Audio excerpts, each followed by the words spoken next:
That is Oh, that's awesome.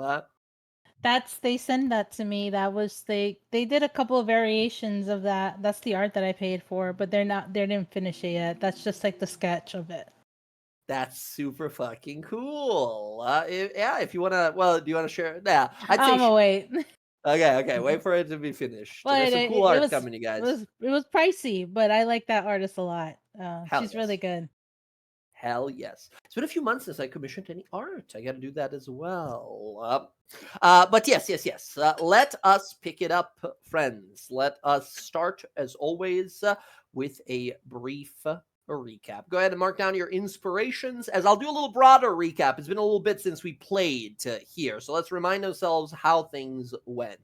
Uh, so, bit of a wider recap here. I don't know if you guys can hear that. There's a train going by my house, and it's absolutely howling. Yep. All right. So, in the last few months of our adventuring here, the party has been slowly learning more of the properties of these strange dark pages. We have also been interacting with this strange plot that seems to be going on between whoever, Ash was representing, as well as sort of like the Red Path on her kind of under her control, as well as this other side, which is the forces of Tiamat, including Archon the Cruel. As we learned, there's a bunch of these pieces to some sort of a ritual that both of these sides are trying to perform.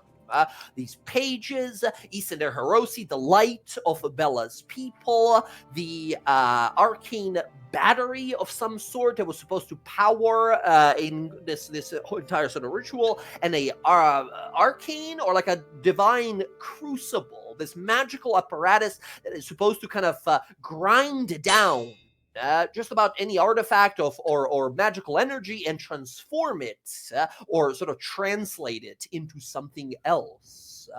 We learned that this crucible was supposed to sort of work on sort of like splitting the rift between the planes, allowing some powerful minions of whoever to step on through, depending on what side is successful doing this.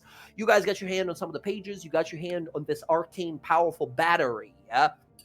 And currently have learned of some strange betrayals after Ash was betrayed and defeated by you guys and captured. You learned that none other than one of the members of the Red Path, Arenia, has been sort of cooperating with Ash for a very long time and sort of concocting this plot. Which apparently this person has been spending a lot of time lately with Sky, who we haven't seen in a long time because she stepped away, finally getting her hands on what she's been searching for from the very start of this adventure. The very thing she was born with, the thing that was hers, that was stolen from her. That dark page of power that she took with her and disappeared into the night. We went north into Wittebach, recovered that source of arcane power, that battery of seemingly indescribable levels of energy within, before heading away towards Fort Daxio. We made some friends with the Hill Giants there, and then headed our way towards Fort Daxio as we learned that Archon the Cruel is pushing his own plot forward. Not one for trickery or shadows. He made a decisive move. He has prepared to attack Fort Daxio. A military base where a large, vast majority of the forces of the Tal'dorei Republic, the people who we know, that we've talked to, that we've learned about, the peoples of Iman, of Western Stilben, all of these places that we've been to, the people that are trained to defend us stay there. And Archon wants to burn it down. We briefly on our way met some powerful dragon allies. We spoke with some old dragon friends, and Casimir had a chance to sort of confront his birth parents and inquire about his past, the price that he was worth to them before he was given away, as well as his name. and the name of what is apparently now we know his sister. We know her as Ash.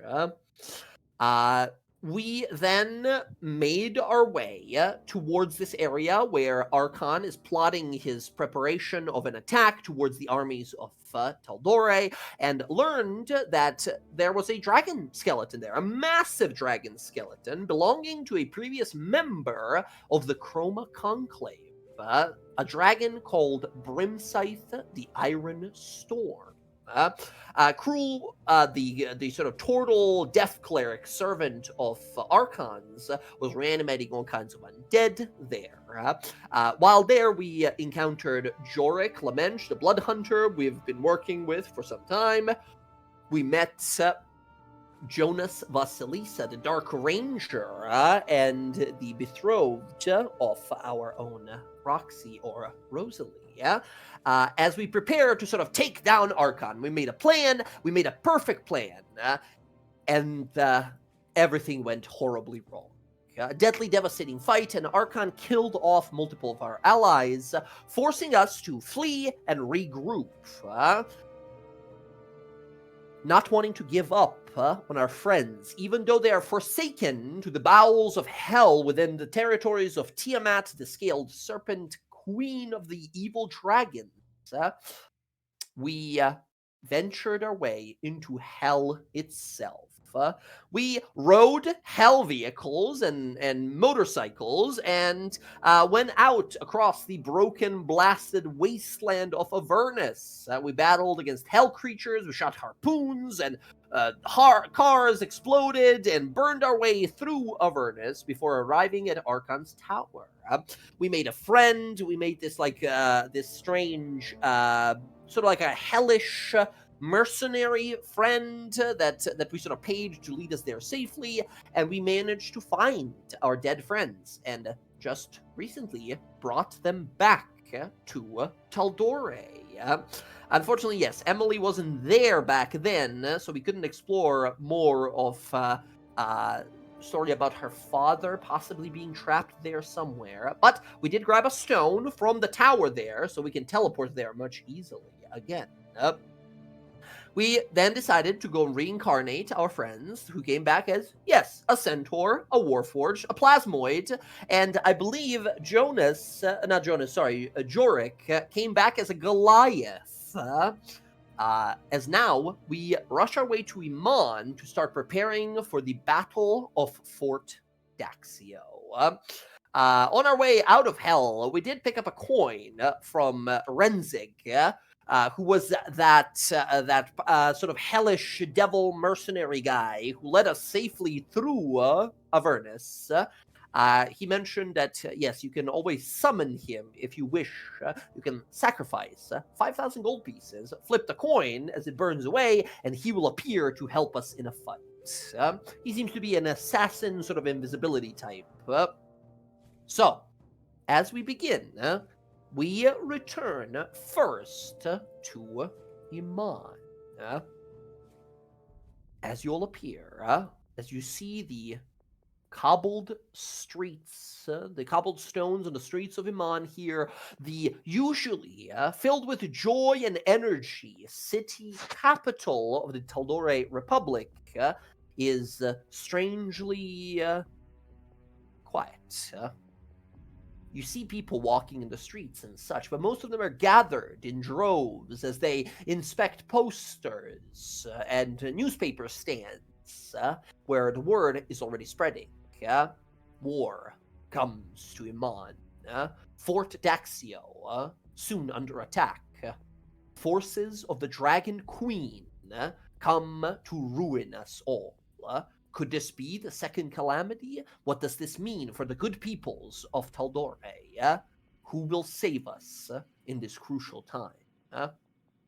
As you see these town criers going about town, yelling out, everybody stay inside. The council has mandated that everyone gather their closest ones, their families and loved ones, and find shelter.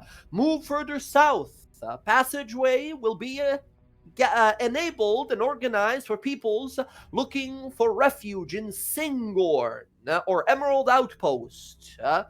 People traveling to Kaimal and Western are encouraged to stay and instead head further south. The roads are not safe. Sightings of dragons in the mountains and on the roads.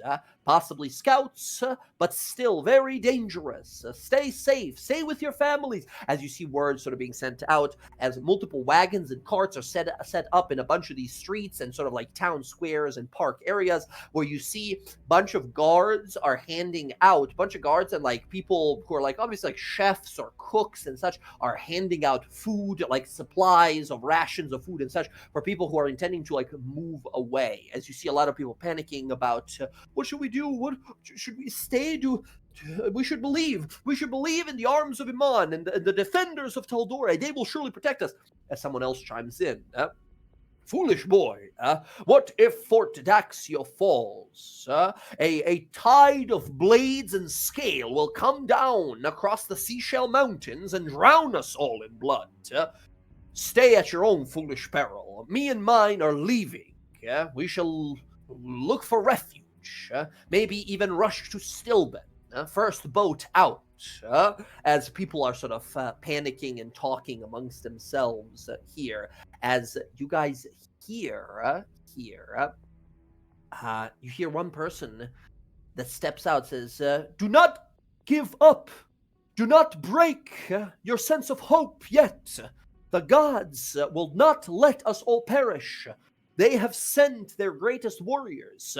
And everyone kind of looks out, kind of as this person kind of says, paladins and clerics of the churches and temples across the lands have been summoned to Fort Daxia. They will defend us all. Not just them, many powerful heroes, groups. The Dragon's Bane been sent. Word has reached out even to Vox Machina, I've heard. DawnGuard, I've heard, have went their way up there as well. They have done much for us all. They will not fail us now. Another person chimes in. Fool, news has spread already.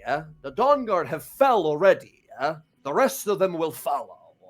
We should all leave while we still have the chance. If they died, what chance do we stand? And you hear sort of murmur and panic in the crowd here. As you guys move your way through, listening to all of this. You guys are in Iman here. You came here basically, I'm embracing failure. As you guys are arriving here, you guys got here, you are here looking for like one of the powerful mages in command and such. Basically, you were looking for a way to like quickly teleport your way to Fort Daxia. That's why you're in Iman. It was like the closest place you could go to. So, that said, as you're walking through the city and then you're hearing this, like, unrest, and there's no, like, riots or problematic behavior yet, but people are, like, afraid. People are afraid. They hear dragons are attacking, and immediately bells are going off in their heads. Just 2 years, 2.5, at this point, actually 3 years, since you guys sort of, you've been adventuring together. Who's that Pokemon? A year and something. No more than 3 years ago, terrible dragons descended upon Iman. People are very much so afraid of the idea of dragons coming back for vengeance.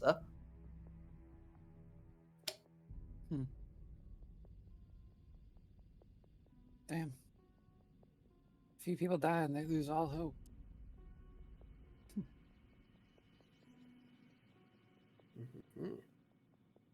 A bunch of people like walk past you guys, bump into you guys, and like, oh my god, the DawnGuard. No, that's just a centaur, a plasmoid, and a robot person. That's not them. And they walk by. What are Roxy and I chop fucking liver? I guess I'm never around, and you haven't been around, right? So they don't know. Roxy in this whole campaign has constantly said, "I'm not there when they celebrate us," and Sky has always put her hood up whenever people walk up to like congratulate you stuff. So. Yeah, they don't. You guys are not the spotlight heroes, I guess. No, we're not the DawnGuard. We got to come up with another name. Apparently, we're dead. And yeah, you see, the rumor is that you guys have fallen, that you've lost lives, that you were the first warning of the power of Tiamat. We got the job to do. One of the banners or anything? I'm sorry, what was that? I'm a banner. It was on Bella's fucking know. thing, and it's It's- gone. So Kind of on my old body. You had the only one? Like, no one else had one? Kaz had the other one, and his shit's there too. As much as I would love to inspire these people right now, I don't have my gear, and that makes me a liability rather than support. And Are we able to replace it? You guys, I funny think- enough, you have some money on you, but you did spend tens of thousands. I don't know how you're doing on cash, what kind No, of not money you good, guys not got good. on you. It's not good. You spent like tens of thousands of gold. We to we gear spent up, almost 100,000 gold in that fucking Yeah. shop. Yeah, you spent a lot. We spend a lot. That's why I mean, I can Still- rob the store if you want. I don't know how you guys are doing Huh. your money, but some potions, like healing potions and stuff like that, might be good. I don't know how many you have. You know what? Let's go pay a little visit over to our friend over there. we've... You know, Oh, when you say that, it's a little menacing. I don't know which friend you mean, and if it's actual friend or not friend. Hey, Gilmore. I like him. Well Mhm. enough. Yeah. You guys can easily make it over to Abadar's Promenade and find the ever so alluring and fantastic Sean Gilmore of Gilmore's Glorious Goods. As you enter on in, you see he's walking around. There's a few people walking him. There's a few people in the shop here saying, basically, to him asking like, oh, we're asking for a little bit of a discount here. I mean, times are pretty dire, and we're hoping to pick up arms and go help defend for Daxio.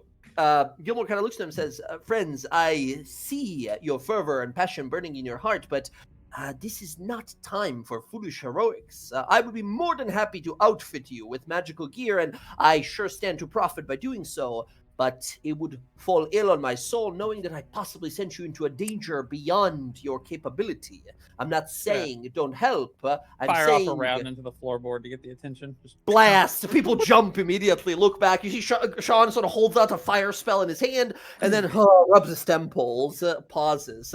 As these people are just sort of like, look back to you, says, oh, a robber? I'll defend the store. And they like draw their blades to defend the store from Kid. you. Put it the fuck down before Roxy shoots you and I shoot you out of just... I extend a Pure pseudopod to take their sword.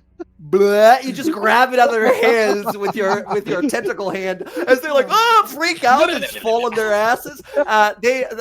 Gilmore looks confused, like, what the? I know you, and I know you, but the rest. Why do you have a Gilmore. lower body of a horse now? Look, buddy, we need a favor. The rest of the guys run out of the store immediately, like get out of here. As Gilmore looks around and says, wait a minute, friends, it is all of you. Except some of you look. Wait. He looks over to the porcelain is Yara still around? Is she yeah, she's alone? there. She's like Yeah. porcelain. Looks- She's like waving. She's like, hi.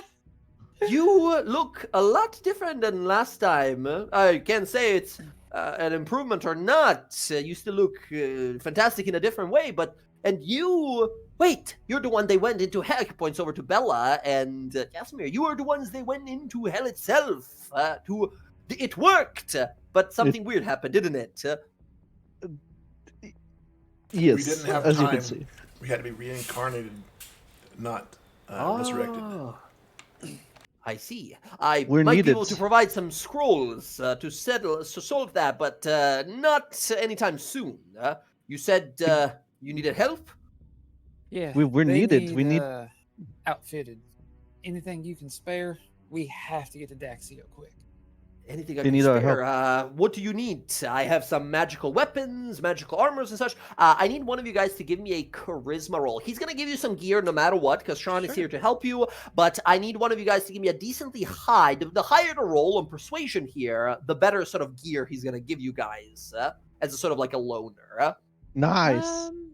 19 is pretty good. Funny enough, that's like a pretty low roll for you, but 19 is still really good. So that's a... You know- You get a plus 13? Yeah. Yes, she does. Let's go ahead and change that then to a 27. He's back, baby. He's back from hell. 27 here. He sort of looks you over and says, "Things are quite dire, and I'm sorry to hear about the many losses you have suffered. But you are now what we need, a symbol of an undying hope. Let me see what I have in the back. Sherry, help me here." And the two of them look around for some gear. They get you guys on a 27. Let's see. Nice, yeah. They bring for you guys here. For you here, let's see what they have. Okay, Bella, for you, he says, I hope this is fine enough for now, as they give you basically your selection of a +1 weapon of any kind that you would like, and a +1 suit of armor of any kind. If you want to have like a +1 plate and a +1 greatsword, he can provide that. So for free, yeah? Oh, amazing. Yeah, that's exactly what I'll take. Excellent. Go ahead and just uncheck the gear that you had before, as if like unequipping it, Okay. and you can totally. I can, or if you want to drag in the new plate and the sword. I already have a plate armor +1, so I'll Perfect. just leave that equipped. That's pretty much what that is. These are kind of like And- loaners. He's hoping you guys return these, but times are dire, so he's more than happy to loan some stuff. So I let's see. will and then I'll add the +1 greatsword in a second. Excellent. Let me clean up my inventory here because it's a little messy, you know. Yeah, we got a lot of stuff. Here. Let me see what else. So yeah, for you, +1 weapon of your choice and +1 armor here. For Casimir, let me see what he has. Oh, nice. He has another set of these here for not Cedric here. Oh, go ahead and do me a favor, you guys. Change your names in Roll20 back to your original character names here. But for our wizard, for Casimir, he does have another set of spell-woven robes that he's willing to just give you here on a 27 persuasion. Casimir, if you wanted these robes again that say your AC becomes 10 plus your intelligence without needing like mage armor and such, he can provide you with that. And he brings out his own personal one that he uses, but he sort of gives it to you as a loan here as well, a arcane grimoire of his own. This is a magic book, Casimir, that basically says it gives you +1 bonus to spell attacks and spell saves of your spells. Additionally, when you use your arcane recovery, you recover 1 extra spell slot. He sort of gives out these items for free to you guys. Says, this is best I can do Thank on you. short notice. He sort of looks around and This says, is great. this is best I can do on short notice, and please take some of these. And he gives you a large satchel filled with potions. Inside, you guys see 5 potions of heroism and 10 greater healing potions as he puts this on the table. We need all the heroes we can get, and well, business would run dry without you all crazy powerful people who earn a lot of coin and then spend it all in my shop. So, let's stay alive this time, yes? Gilmore, we sure. appreciate you so much. Yes, Of course, thank of you. course. He, passes you these potions here. You guys can go ahead equally, pretty much here. Everyone go ahead and mark down a potion of heroism and 2 greater healing potions. I will add the same to Bryn. You know what? I could kiss this man. Right. He puts his hand up like, that's all right. I'm about to be married. He sort of smiles. Oh. Still engagement ring on his finger. Oh, Nice. who's the lucky person? He is a wonderful, wonderful man that I've had a chance to reunite with after many, many years. If you're alive, if you're alive by the end of this, you are invited to the wedding. Now, How many greater potions you said? 2 greater for everyone and 1 potion of heroism. That's what makes you immune to fear, right? Potion of Heroism says you get 10 temp HP for the next hour, and during that hour, you have a permanent bless spell on you without concentrating on it. Cool. Very good. Hey, Gilmore, do you have like any like javelins or hand axes? Just regular. Don't.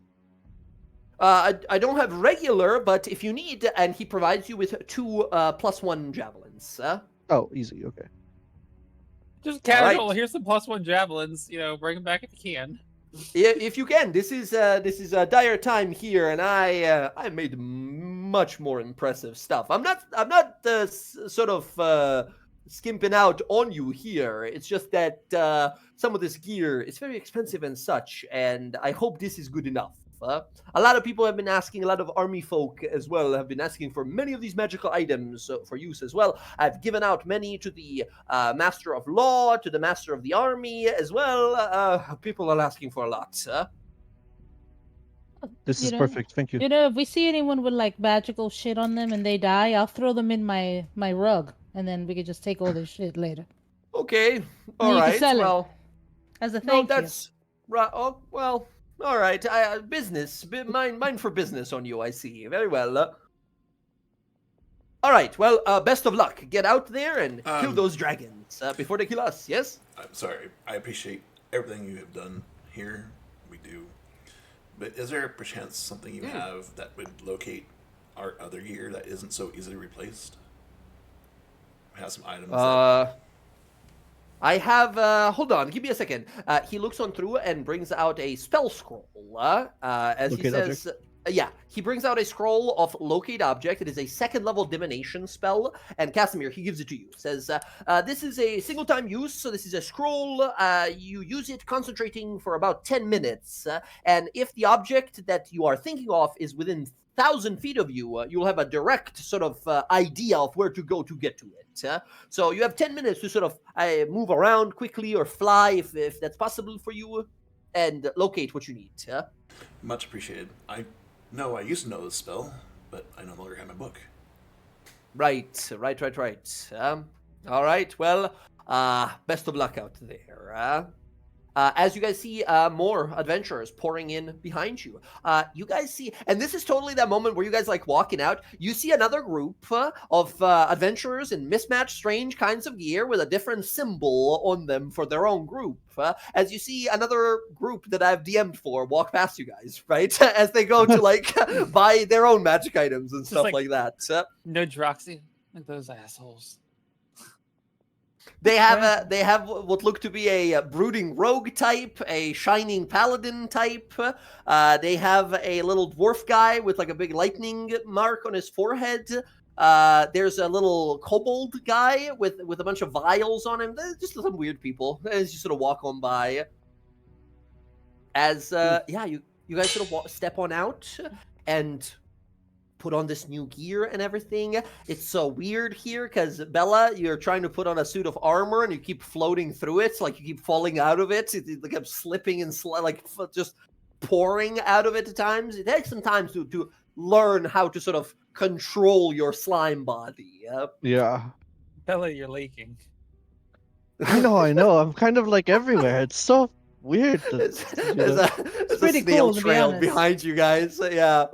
All right. You guys make your way up to the Cloudtop District. There you see a bunch of mages preparing with a bunch of soldiers. As walking out to meet you guys is none other than the High Arcanist Allura Vysoren, one of the members of the Tal'dorei Council and a sort of personal friend to Casimir. She sees you all. She sees Casimir, and we see a little bright kind of look on her face, like, oh, thank goodness. And then we see the rest of Casimir come into frame, a horse body beneath. As she tilts her head to the side, kind of confused, as Allura kind of walks over and says, well, some things have certainly changed. It is a good to long see story, you all. But we live for now. Who are your new friends? Kind of points over to the Warforged and the slime person. Hey, it's me, Arabels. Yeah, same person over Intriguing. here too. Just a little glass or something. That's most unique. I take it then that your rescue mission was successful. I was greatly devastated to hear that you were lost to Archon's forces. I learned that apparently some of your bodies were seen being paraded about in most gruesome ways by the army of the army of dragons. Yes. Well, I say I we do don't- the same to them if we kill them. Well, we didn't have time to get back in our true forms, so we've got here as soon as we could to help. Right. That's and she stops and kind of looks over to Sky. Yeah. And you see her narrow her eyes. Says, "Oh, I see this one is back as well. Aren't you the one that caused quite a problem here last time, chasing your friend around, or whatever that was?" Sometimes you have a dispute with people around you. Right. Oh, come Well- on, you ain't ever fought with a friend. But she was back when we needed her most. So Very well. I trust your instincts and allegiances here, and it's not like you've not done much good before that incident as well. In either case, we need your help, and just about any help we can use. I'm about to set off for Fort Daxio with the rest of the Magi here. The Arcana Pensophical has prepared many Arcanists that will help with this as well. If you all are ready to leave, we can translocate immediately. Yeah.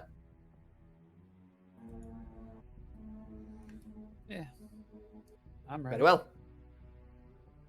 Let's do it. The generals, the 4 generals and the regiments at Fort Daxio are awaiting for us for input. Let us go. She prepares a spell. You see a bunch of spellcasters sort of cast a bunch of magic and spells here as a bluish swirl of energy surrounds you all, and in an instant, you all blink and are now located overlooking tall mountains up ahead. You stand up on a wall of a castle, a fort. Down below, on the inside of the walls in the courtyard, you see numerous, hundreds upon hundreds, if not thousands of soldiers training and preparing. Sounds of armors being hammered into shape, as well as blades being sharpened for what might be their first and final use. You see all the soldiers' tension is high in the air here, as approaching you, kind of here, is a what looks to be a griffin rider. You see landing there is one of these like generals, then immediately introduces them to sort of Allura. Allura kind of gestures to you guys being heroes who have went out and fought before. They all kind of like have a conversation. You see, they start talking like war tactics and politics here. As they ask you, like, do you want to be left to your own devices and do your own thing, or do you want to like sit in for this like war council meeting and discuss what the plan is going to be? I think knowing the information of what's going to happen, we're right. Yes. So, see where we could have the best effect. Excellent. They let you guys sort of sit in on this meeting here as they all start sort of talking, discussing what has happened. They talk about the forces of Archon have gathered. They are talking about at least a dozen of different colored dragons are present in this army. A vast number of lizard men is present. A lot of sort of draconians. They're not necessarily they're kind of like dragonborn in a sense, but more sort of like feral in a way. So like wild tribes of dragonborn that have rallied under this, as it seems that people are worried that the word of Tiamat is spreading, and anyone who holds any power or allegiance when it comes to dragons, it is very much so. Everyone's everyone is reaching out. Everyone is gathering. They're realizing this might be one of the greatest wars in history.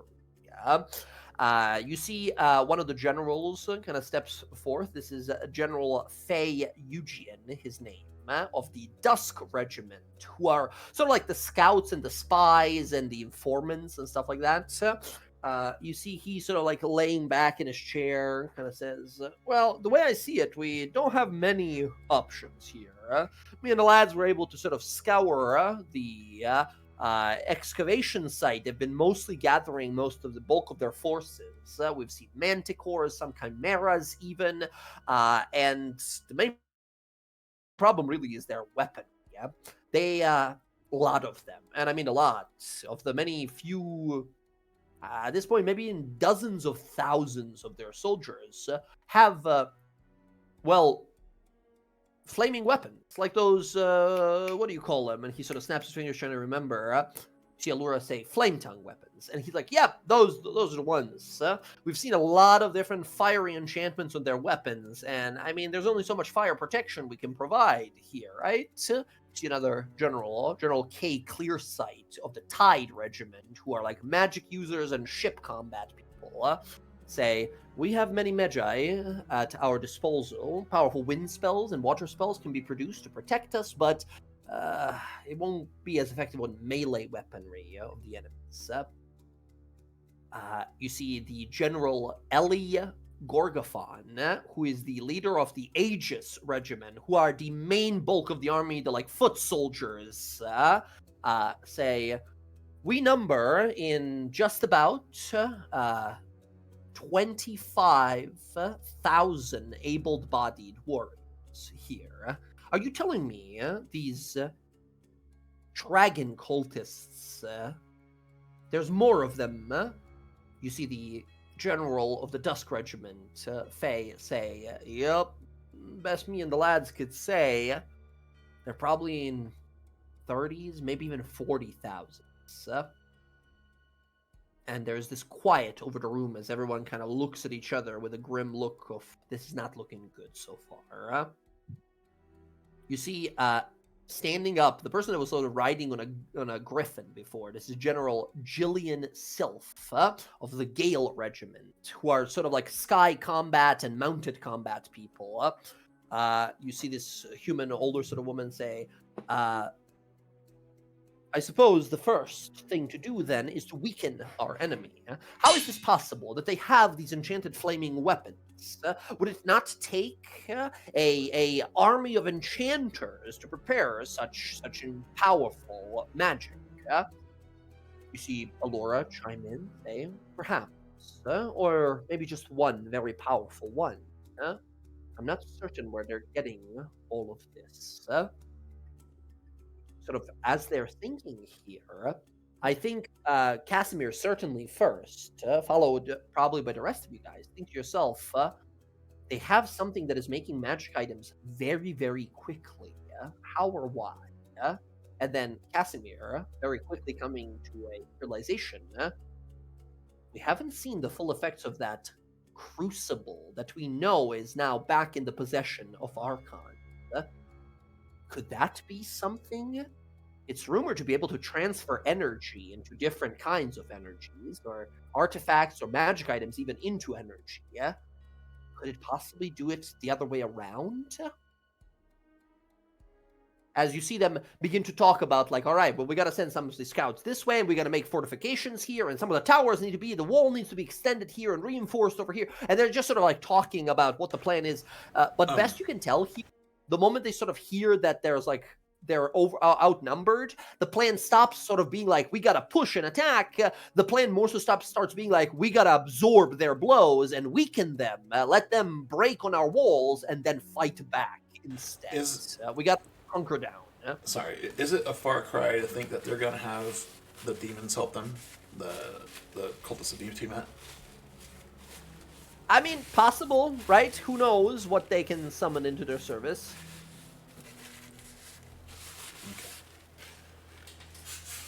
Do they know where they're making these weapons? You sort of inquire. You see the individual in the charge of the Dusk Regiment, Fei Eugen, kind of looks over and says, well, we've not found anything very obvious, but some of the scouts mentioned that the ground was strange, like dry, a lot more dry and heated than usual. There was some speculation that they might have some underground space, an operation where they're working. Yeah, it could explain the heat if they have a forge down there or something of the sort. But that was a little too deeper and a little more guarded within their space.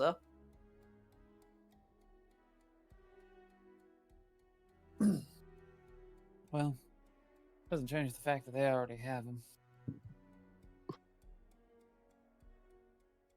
Right. You see them kind of look amongst each other here as Allura kind of looks to this as the conversation is going. She kind of leans into you guys and kind of quietly here and says, it seems that our enemy has a numbers advantage at least. This was a very sudden action, but it is clear that this will be a massive war once it all breaks out. He looks amongst you all and says, I know that some of you have lost friends to Archon here. You're back, luckily, but still, those grudges don't simply go away that easily. Trust me, I know. And I know you've lost a lot of your equipment. You all, I take it, are much more capable than even some of the captains or scout sergeants here. Do you think it'd be possible for you all to do some reconnaissance? Your magic and skills might be more useful in this situation.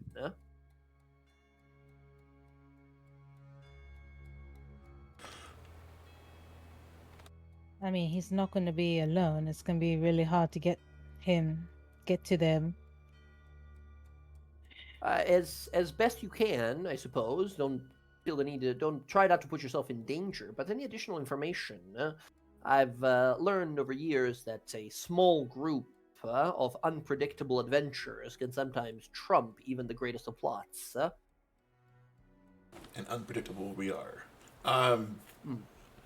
Do we think that this crucible is on this plane? Not. You have no way of knowing, honestly. Do we know what it looks like? Not really. Once again, this is the one thing that you guys don't really have much information. This is the one last piece of the puzzle, right? You've encountered all the other three things. Lisa Harosi, the pages, this arcane battery. Yeah, that all you've encountered. The only thing that you've not encountered yet is this dragon scale crucible. Whatever the hell This is going to be interesting. How are they... this is me just thinking logically. How are they feeding this army? Most of them are question. undead. Most of them are undead, right? A lot of And them, I guess. so a large demons bulk and of the lizard folk you've seen, a large bulk of them are like undead, zombified. Yeah. I'm just thinking if we're holy water. I'm just thinking in a war, you want to cut off supply lines, right? So we're thinking, of course, of eliminating this crucible and the source of magic weapons. But is there other supply lines that can be cut to weaken the enemy? Mm-hmm. I mean, the way that they were set up, they had portals in that cave system. That cave system seems to be where they're originating from, which probably has their portals back to hell. Also, probably access to their forge for the magic weapon. The fact that the army's undead, there's really no food to cut off. So you're Who's that Pokemon? Those food probably subsist on very little. I mean, a lot of the other lizardmen just eat people that they kill. So there's that. Destroying the forge, I don't think is going to do a whole awful lot. They already have the weapons, right?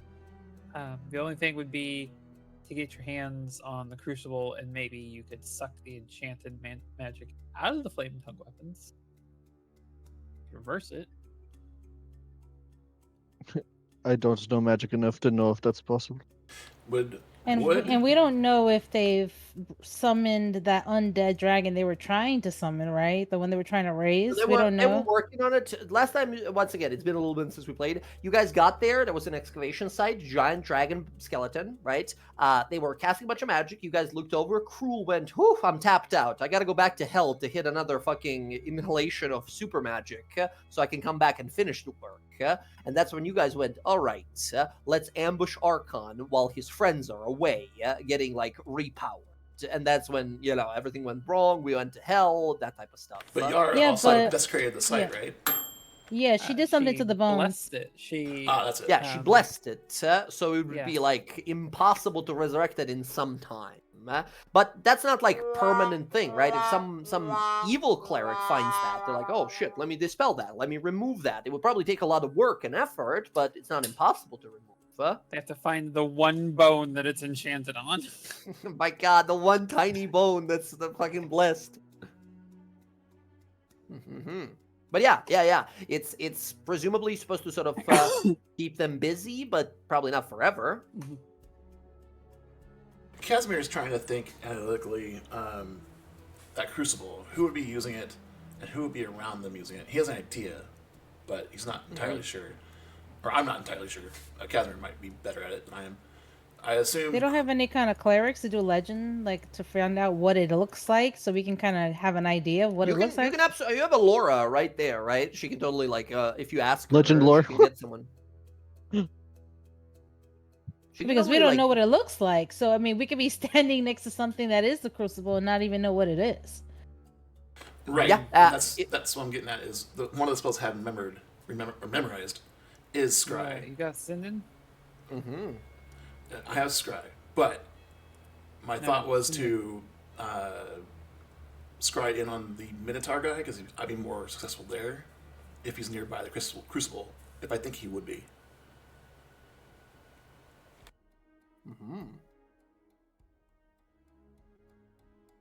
Cass. I do not have sending. Oh. I'm very limited on my spells that are already chosen. I had to stick with them.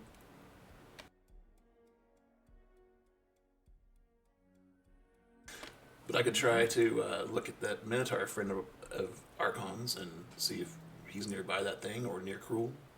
See what's going on.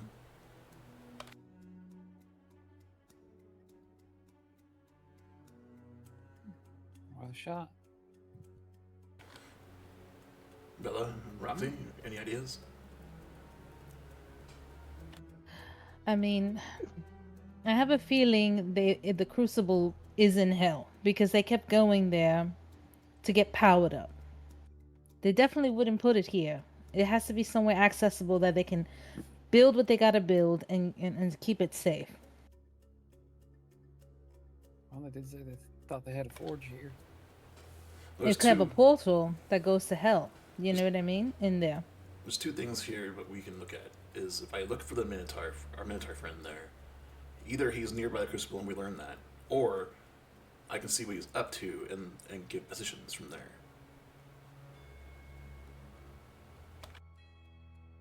If you want to use your spells to find it, I mean, it's your spells.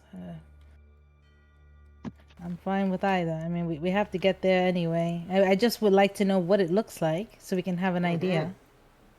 Yeah. Unfortunately, I don't have my gear, so I can't use legend lore. Maybe Allura would know. Allura?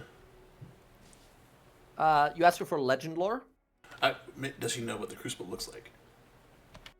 She sort of looks as I've not had a chance to ever see it before in my past, but I've read a little bit about it ever since it was mentioned or mentioned to be connected with this. From the description, at least, I do not have the spell. I apologize. I am a abjurist. I specialize in defense magic. I don't have many divination spells immediately at the ready. But from the reading I've done, from the legends and the stories, it is quite large. It speaks about about 15 foot tall, a pyramid-esque shape that is transported about usually by being carried or levitated and such.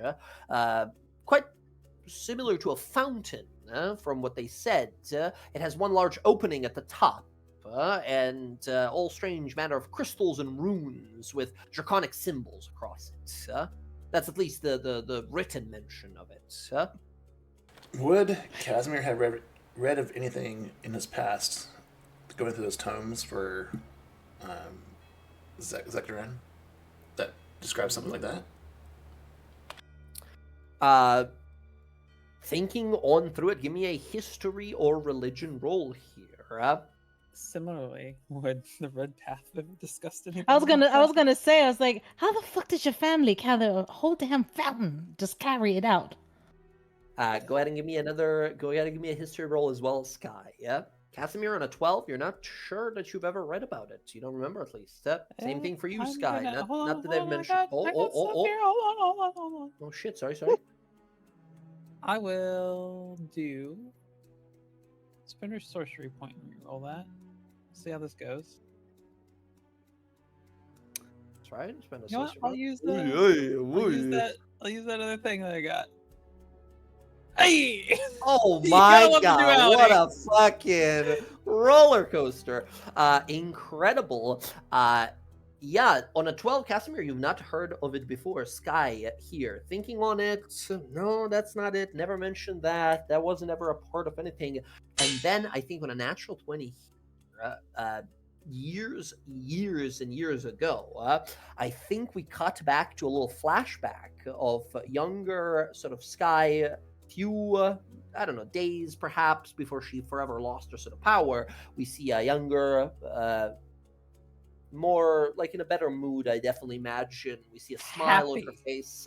Smile on her face. And we see sitting sort of all opposite to her currently is we see Kenneth, who's playing cards with Derival, while Arenia is sort of sitting here with you and kind of talking to you. We see she's sort of like running her hand across a sort of like a lid of a jar. And it sort of freezes the liquid inside. And she sort of shakes it and pops it open and pours herself a cold drink. And she sort of looks to you and says, it's been going really well lately. Treasures we've gathered, the Red Prince will be most happy. Although, some of these things on the list here I've never even heard of. And as she sort of goes down this list here, there's a list of sort of artifacts you've been tasked to find and gather. And one of them is, as we see on this list, the Dragon Scale Crucible. You see, as Arenia kind of looks to younger Sky here, she says, some of these I don't even know what the hell they're supposed to be used for. Dragon Scale Crucible, some sort of draconic artifact. It eats magic items and turns them into magic. Well, that's as vague as in all of these artifacts can be, yeah? I wonder if you could do similar things to people. You know, what if you fell into it type of thing, yeah? She sort of looks to you here, younger, happier Sky, who is Sky at this moment like paying attention to her in this like flashback, or do we see her sort of looking over to Kenneth, who's sort of like trying to outsmart Derival in like a card game? It's like split attention. Like she's like paying attention to the conversation. She's watching the card game going and looking back and forth. Like she's trying to keep up with it, but like is not very scholastic-y. Not so interested in the cards, but like trying to just be like the happy medium between the two. Mm-hmm. As you, so at some point, it starts to like, whoa, like muffles feel whatever she's saying. As we see her like waving in front of her, like, hello, Exandria to Sky. You still there, or are you a little too distracted? Huh? Yeah. Sorry. Gotta focus in here. Dragon Scale Crucible. It's supposed to be some big scary dragon thing. And she shows you an image of it that you have drawn here. Yeah, you see a large, almost like a podium, like a transferable or carryable podium with 4 pillars with, or 5? Yeah, it looks like 5 different sort of like tips to it. Different colored gems, each obviously representing the color of the head of Tiamat. and the very center of it is like a swirling whirlpool, like a black hole in the center. She points at the thing, says, so we're supposed to gather this thing, yeah? But it says, at least in the notes here, that the old man left. We're not supposed to put your hand in it and supposed to get too close to it. Apparently people who are very magical just sort of get hyper compacted, it says here, if they get too close. Quite a mouthful. You're writing this down, right? I'm not the only one keeping notes. Yeah. You get too fucking close, you get squished. Got it. Don't put your hand in the black goo. 5 diamond thingies and. Sky, really you're the fucking most big. magical one here. This could mean me 100 feet from it or something like that, right? I don't know what hyper compacted range is. God, it's hot today. Right. She looks out to like the desert sun above. As you guys we see a little like tent set up in a little oasis, little palm trees, like a pond nearby. Yeah. As she sort of sighs and says, "Right. So once we get to it, or if we get to it, it's supposed to be one of the final pieces, I guess. Oh, it's been so long. I just want to get some rest. I want to be done with this." Plenty Once of we time get to our- rest. Once everything is all said and the world's in a better shape. Yeah, well, just saying, we've been working our asses off. I mean, all respect to the Red Prince and everything, but better appreciate the shit out of this. New World Order and all that, I think it'll be absolutely everything we were promised. She kind of looks to you here and says, "It's not about that. New World Order, that's not... I don't think that's as feasible. I think just our part of the world being better. We're starting there, at least. I don't know. I mean, if that's only your scope of the world, isn't it a New World Order? I guess. I just... Do you ever feel like it's a lot? Like it's too much? And I think that sort of like takes you like away from looking over to Kenneth and the card game and such, and she gives you this kind of genuine look, says, I don't know, do you ever feel like we're doing too much? Do you ever feel like you're working too hard for this, huh? Truth be told, I sometimes sit and wonder why we hurt so many people if we're wanting to save them. I mean, people get hurt. That's what happens sometimes. Not everyone sees the world in the shades you want them to. Can't always persuade your way out of trouble. Can't always talk it. Sometimes you gotta be cold. I just heard of so many other times that people believed in something wholeheartedly and then were burnt for it.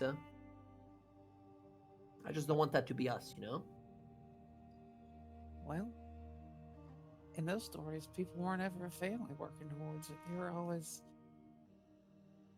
like-minded individuals from separate backgrounds that had nothing to really unite them. But I think for us it'll be different.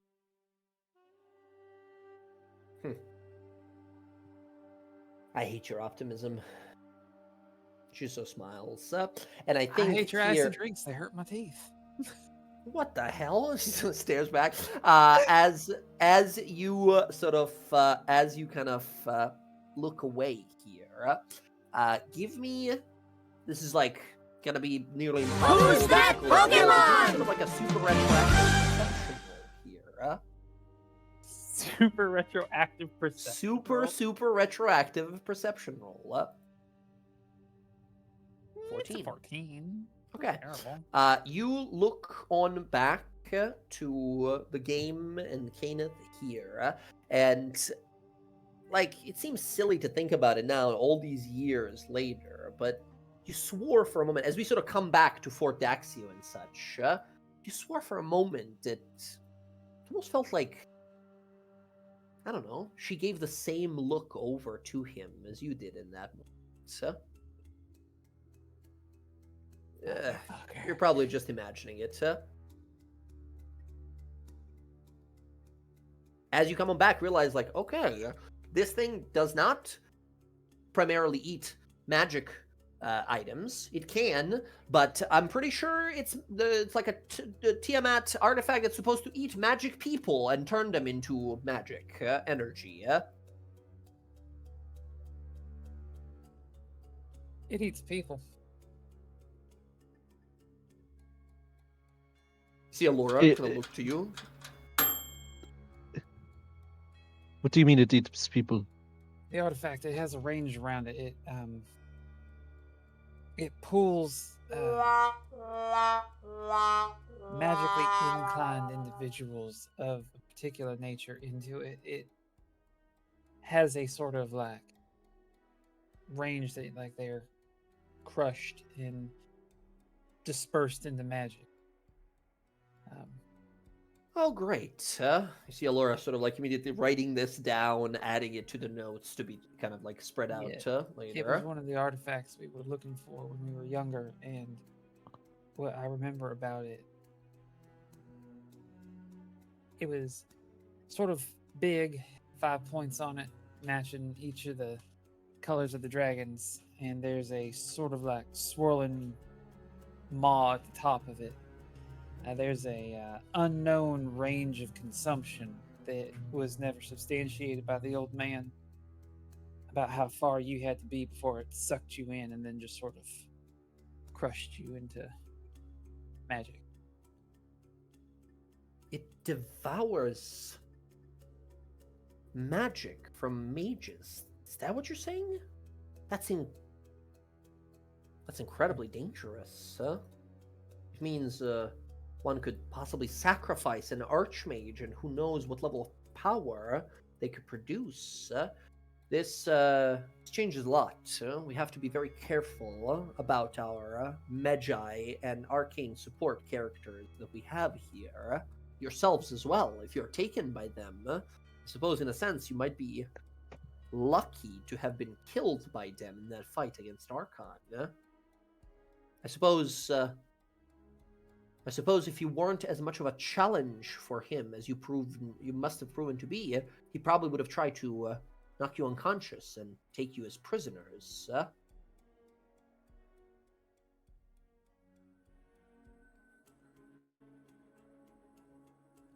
Goodness, this is not good. Does one have to be directly fed to the crucible, or is it a part of its nature? There is a assumed range around it. It was never.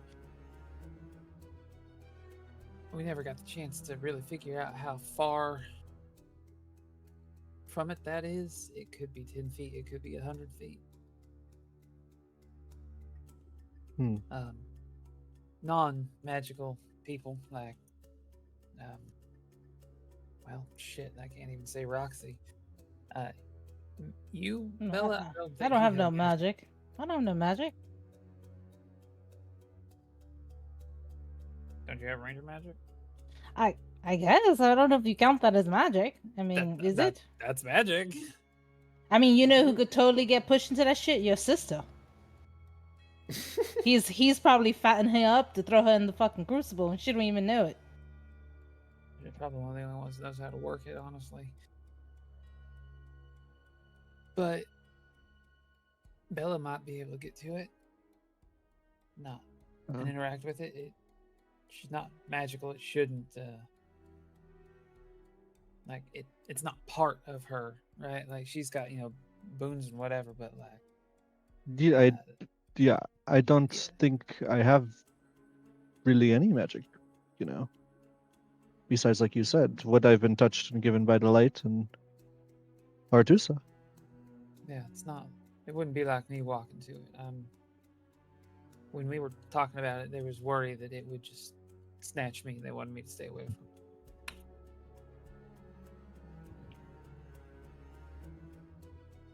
So I handle the crucible when it gets there. I mean, how are you gonna carry see- it? They said it was a Yeah, you gigantic see, fucking fountain. Alora as know. well. Like that's supposed to be quite large. I know not the limits of your strength, My but it could friends. be up Ash to a stole ton it. or more. My friends. We know somebody that was prepared to move it and prepared to use it. Perhaps they could give us a hand in trying to assist us in moving it. If we are able to find it. Talking about Ash? No. Clemaine. Talking about a vessel. We know his But- intent is not evil. He's merely wanting to make something. But he did hire us to try and find the thing and bring it to him, so he must have means for us to get it back. No, he just wanted a battery. He didn't say that specific thing. Yeah, not he was talking about a battery, not the crucible. He never mentioned anything. You don't think he knows about anything of that? He just needed like I need a powerful battery to power up my like robot friend. Yeah.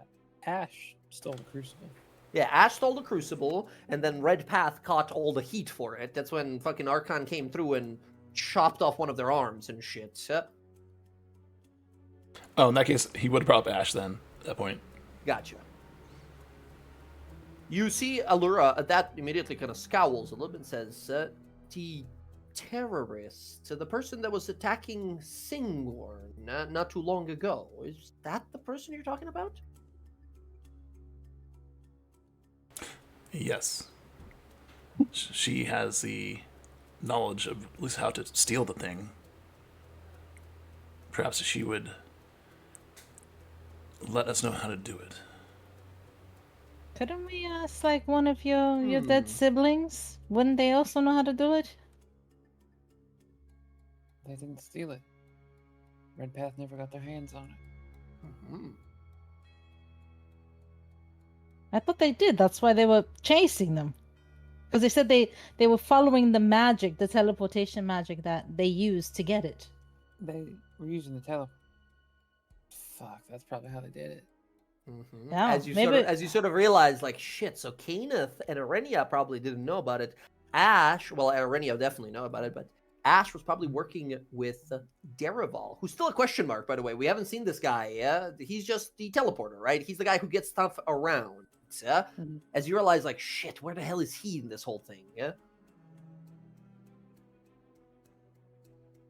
That would have been how they moved it. Derival helped her do it, and I don't know where the fuck he is.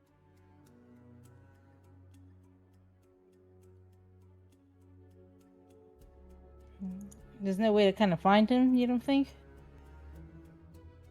I mean, Is there anything he truly cares about that he would come for? Like a person? DM, did he have anybody he truly cared about? I mean, you guys were family. You had each other, right? It was never about tying down to anyone else or anything else. It was not really. Not that you can think about. I mean, at this point, right, from everything you've heard and known about this plot that used you as a conduit, you start sort of thinking to yourself, like, how much did you really know these people, right? What was real? What was ever real? Which one of them? Who was real? I mean, impossible to say. At one time, I probably would have said he would have come for any of us if we needed him, but can't say anymore.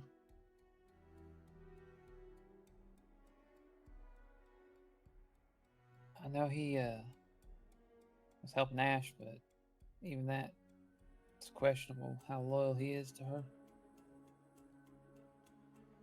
Right. And this terrorist, this Ash, has there been any news of her involvement in this whole plot? She's captured. She is.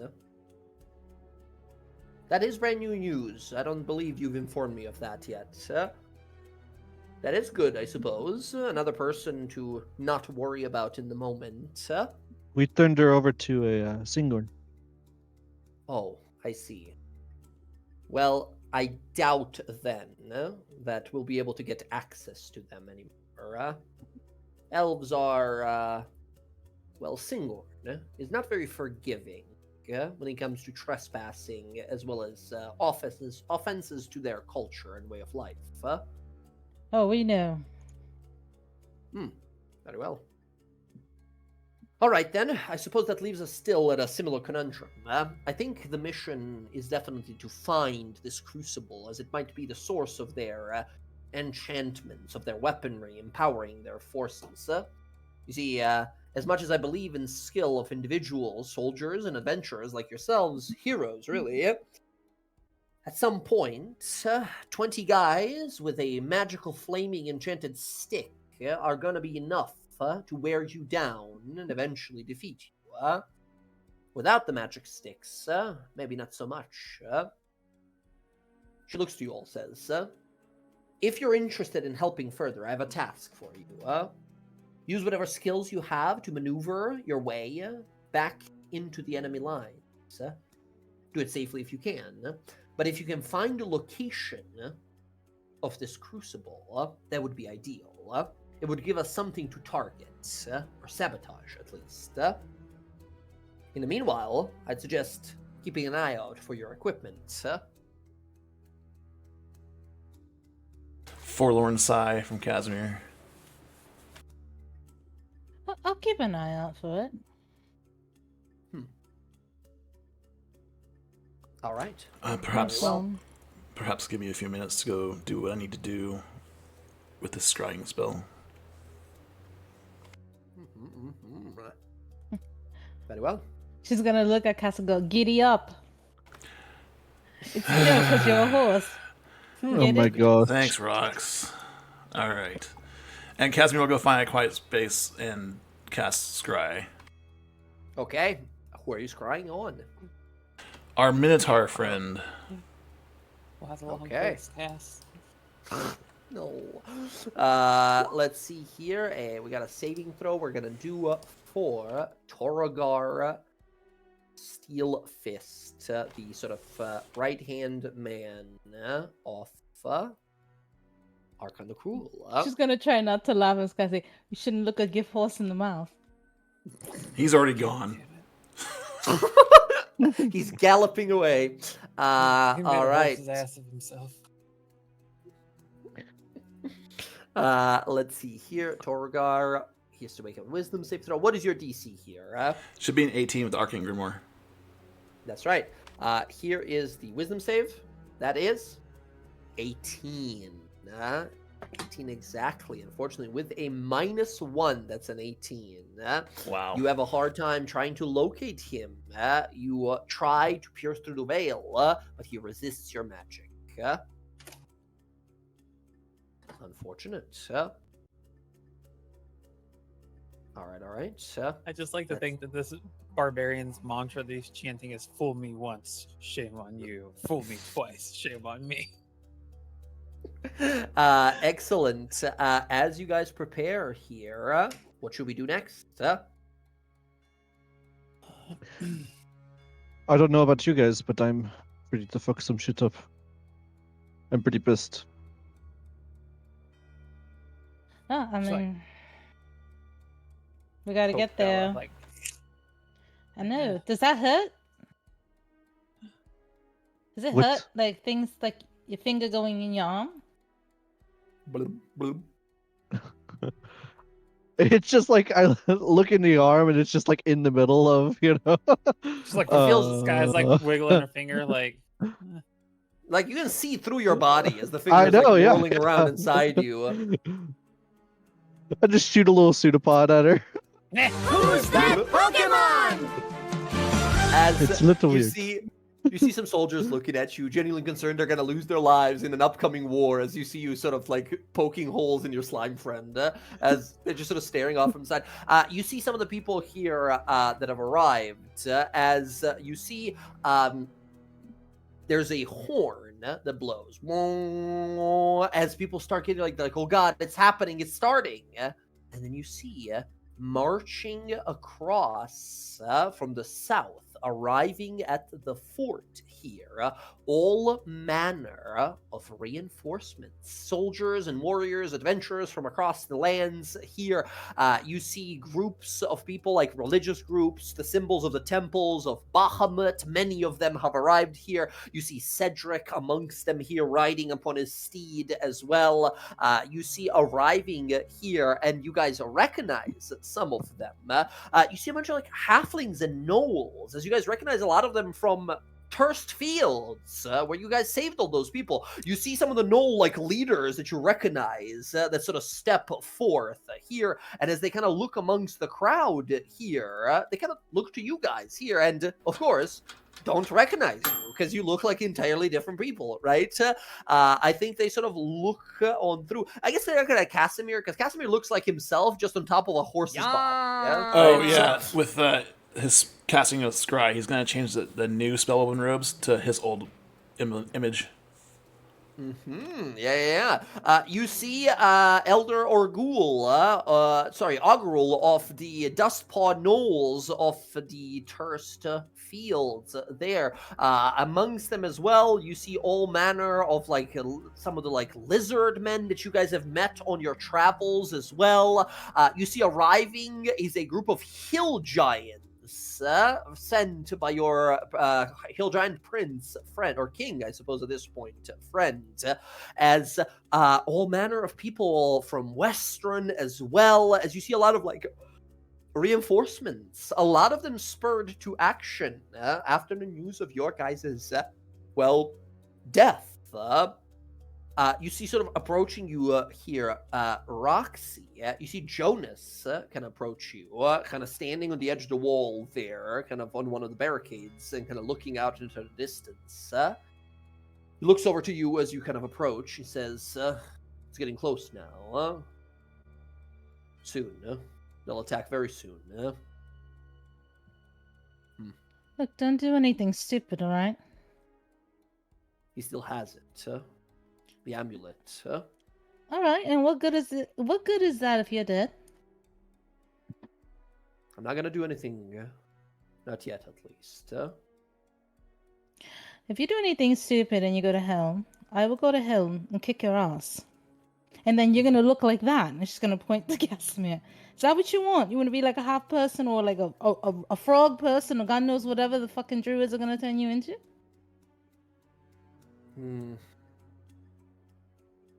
Just be smart, right? I could do with a new body with less scars, I guess. But No, I like it the way it is. Exactly the way it is. Fine. Just be smart about it. They're not stupid. They've been doing shit like this for a long time. I'll stay on the flank. Keep an eye out for anyone not paying attention. Remove any And threats, I suppose. I'll get the necklace. I have a plan. I could swap things out faster than you can. Oh, really? Yeah? She's gonna try to steal something from him. Absolutely. Go ahead and give me a sleight of hand roll. You gotta beat this passive perception. Your DC is 25.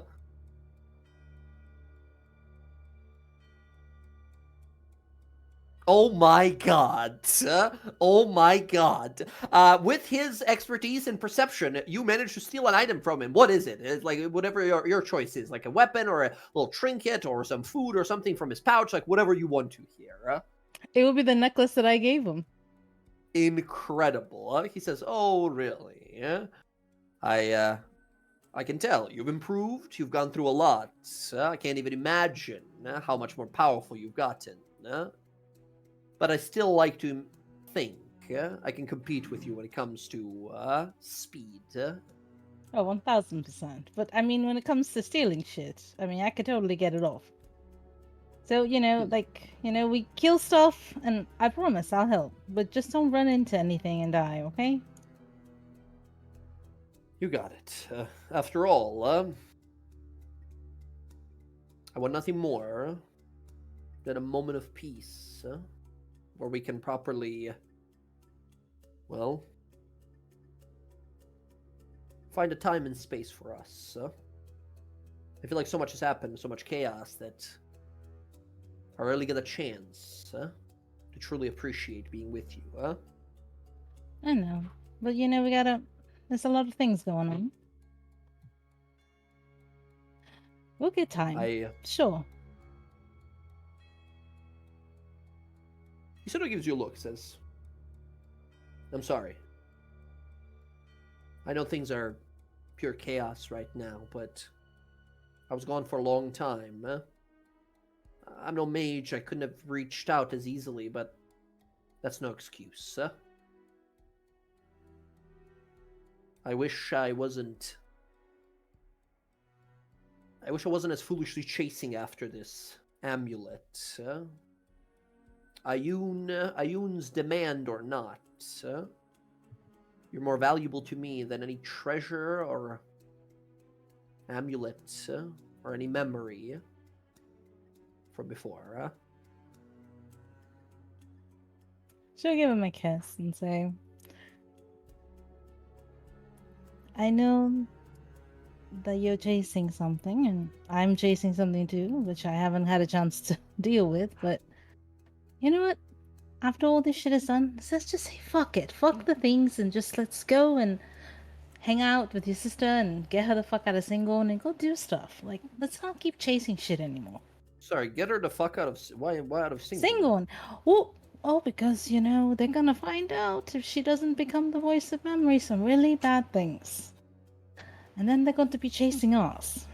She was acting a bit odd when we saw her. You mentioned that there was a long story. You know that big tree in your city? Oh, the Sequoia of Remembrance, of course. Yeah, that lady who's in jail, who's probably going to do anything she can to get out of jail or give them information that they really want. Right. Casimir's sister, apparently. Yeah, she's going to tell them that your sister offered a part of that branch to find out where you are. Oh. Yeah, we got to get her the fuck out of there. Yeah, we got to get the fuck out of there. Yep. That's, It's really fucking bad. Sort of like, for like comparison, that's like taking a piece of your god. Yep, I know. Right? It's, once again, I've always preferred a world outside of the city walls, but the value they place on that tree, it's sort of like, in a way, where all elven souls go. Where I probably will go if I ever die. I don't plan to, but, Yeah, so like if Bryn's mom becomes the voice of memory, she's gonna know that she did that, or if they actually believe Ash. So either she becomes a voice of memory, or we have to get her the hell out of there. Right. So we're gonna be running for a while. Hey, as long as it's with you, run to the... We're gonna be pirates. You think your sister gonna be a pirate? Oh, I've been meaning to talk to you about that. Listen, your pops, your dad seems like a neat guy, but I don't know if I want to spend all of our time. He seems a little overprotective, maybe. Like he's trying to make up for something, yeah? Yeah, he abandoned me, so I guess that's what it is. But anyway, we don't have to have his ship. We go have our own ship. We can get Bella, we can get her cousin. All right. I don't know how Cass is gonna do in a boat being a fucking horse. Bella will probably sink into the ocean and being a blob. It's... Well, but, we'll make it work. That we will. Now, let's see who can kill more dragons.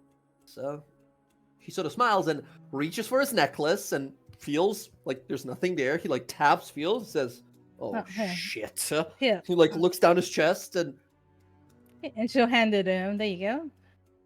What the? When did you? I took it. You sly. And he picks you up into a deep, passionate kiss and carries you off into a room that no one is currently using as we close the doors. As we go to the back to the party. As, we see, Sky standing nearby. We see a group of soldiers looking at you, looking over to a wanted poster, looking back at you, looking over to a wanted poster, looking back at you. Like, you don't think that's... Yeah, it's me. That's the flame. That's the Phoenix. That's the Firebird one. Why is that? No, that can't be them. That's the heroes that came to defend this place. They wouldn't be here. Why would they be here? It's a wanted criminal. They're not stupid enough to come here. But like, look at the picture. It looks really. They're sort of like looking back and forth. I just kind of like pull down the hood and let them get a good look. They sort of stare at it, stare back. You see one of them say, like, I think I might have to talk to the sergeant about this. You see one of them awkwardly keeping an eye contact, gives like an awkward smile, like, how's it going? What's the matter? Great weather we're having today. She gets up and walks towards them to the wanted poster. A few beads of looks at it. sweat. You know, I never did like this picture. It never really got like my good side. Right? It makes me look a little bit more old and haggard than I am. So it is you? What the hell are you doing here? Oh my god, you're here to kill us while we're not paying attention to the war. Oh, fuck no. I ain't here to kill you. I'm here to kill them. The other people. Yeah, the dragons. Oh, wait. The Firebird's on our side? Is that a good thing? I don't know if that's a good thing. Some of them kind of murmuring. Well, I could be on their side, but I'm not. Their eyes sort of widen and like, no, they didn't mean anything by it. They didn't mean anything by it. It's just that, you do know we have to report this to our captain. You are a wanted person. Am I really that wanted if you guys couldn't catch me all those years? Well, it says here that there's a bounty of multiple thousands of gold in Marquette and in Wildmount and some mentions of Isilra even. Not a lot in Tal'dorei, I suppose, but that's a pretty big rap sheet. Yeah, it is. So what the hell are you doing here? Well, like I said, I'm here to help with the problem up north. Wait a minute, one of them says. What? You sort of look like that other person as well. Did anyone ever tell you to look one of the members of the Radiant Dawn? DawnGuard? DawnGuard, Radiant something, right? There's a group from Stilben, I heard. They saved some people from frogs or something. I don't remember. They killed like a bone. I don't remember. Name's the DawnGuard, and they killed a bone dragon. And yes, I am one of them. What the hell? How you can't be both? Is that allowed? It is when you. What? His friend smacks him with a back. Stop arguing with the fucking nuclear inferno mage. That's the fucking. What do you want to get us all killed, idiot? Nuclear Inferno Mage. That's a new one. I heard one of the stories that you let loose the fire spell so hot it melted the stone itself. Yeah, they call it place the glass flats now in the area that it happened in. Holy shit. Well, one of them sort of speaks up and says, can't you do that to the fucking dragons? That is, in fact, the plan. All right. Well, it makes me feel better knowing that we have a dangerous, insane criminal amongst us here to help us. All right, then. Wow. His friends look at him weird. He say, please don't kill us. He's had a lot of drinking. It's not been easy. War is a hard time. Oh, well. How about I do you a favor? You're just going to banish him instead? No. And she leans in and she, takes the bounty thing off the wall. Kind of looks at it and she, steps back towards him. You've seen this and you've seen my face. Right? How about if I save your life? I give you the opportunity to run away before I figure out. Who's that Pokemon? Their eyes go immediately wide. Go ahead and give me an intimidation roll with advantage, as we see you holding the paper, and just by your sheer presence, the culminating volcano that is your very sorcerous being, the paper just ignites and burns away. The wanted poster. 24. They all just freeze. Even the drunk guy, you see, immediately realizes the severity of the possible situation here, and they just sort of nod, like, see nothing, and as long as you point those flaming powers that we've heard so much about towards the dragons, we're gonna stay clear. Then consider them as good as dead. Okay. He sort of looks you scared as you slowly fucking saunter away. The paper, wanted paper, kind of flinging in the wind as it burns the last bits of it away. As you walk on back here, Bella and Anahia sitting together for a moment there, as Anahia sort of like looking around here. Anahia looks to you here, Bella, and kind of asks you, well, I suppose, unless you want to play both of the characters here, I think Anahia sort of asks you. Yeah. Anahia gonna ask you, like, all right, so you look a little different. I kind of like it. It looks cool. It looks interesting. You can sort of do whatever with you. Do you think people back home are gonna have a problem with that? You tell me. Well, I mean, you look. I mean, I know you. I can tell this is you. But People seem to have a little trouble with that, and it's making me a little upset. well, she sort of flicks your shoulder and goes.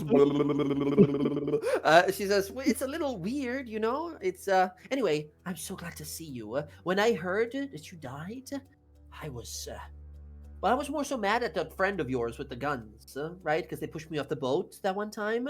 But I learned so much with these pirates. A lot of them are very nice, well, to me and to each other, but they shoot everyone else on sight. It's very interesting. Yeah, I've heard they like to shoot people in the dicks. It's kind of like Yes, their I thing. did that as well. I shot a guy in the asshole. Anyway, doesn't matter. I'm so glad you're back. I feel like we haven't had a proper time to sort of talk. But I know I've Anahia, I thank you for coming for me. I appreciate it. hey, it's my duty, your Majesty. It's more than that. It's a you with the help for me. I mean, that's many people they would do that, and I appreciate it. Right. Well, you're basically like a sister and one of my best friends. And I saw how much the rest of your friends needed you. And I realized they're sort of like your family as well. So I guess I was amongst family trying to rescue you. Yes, they are family. I am.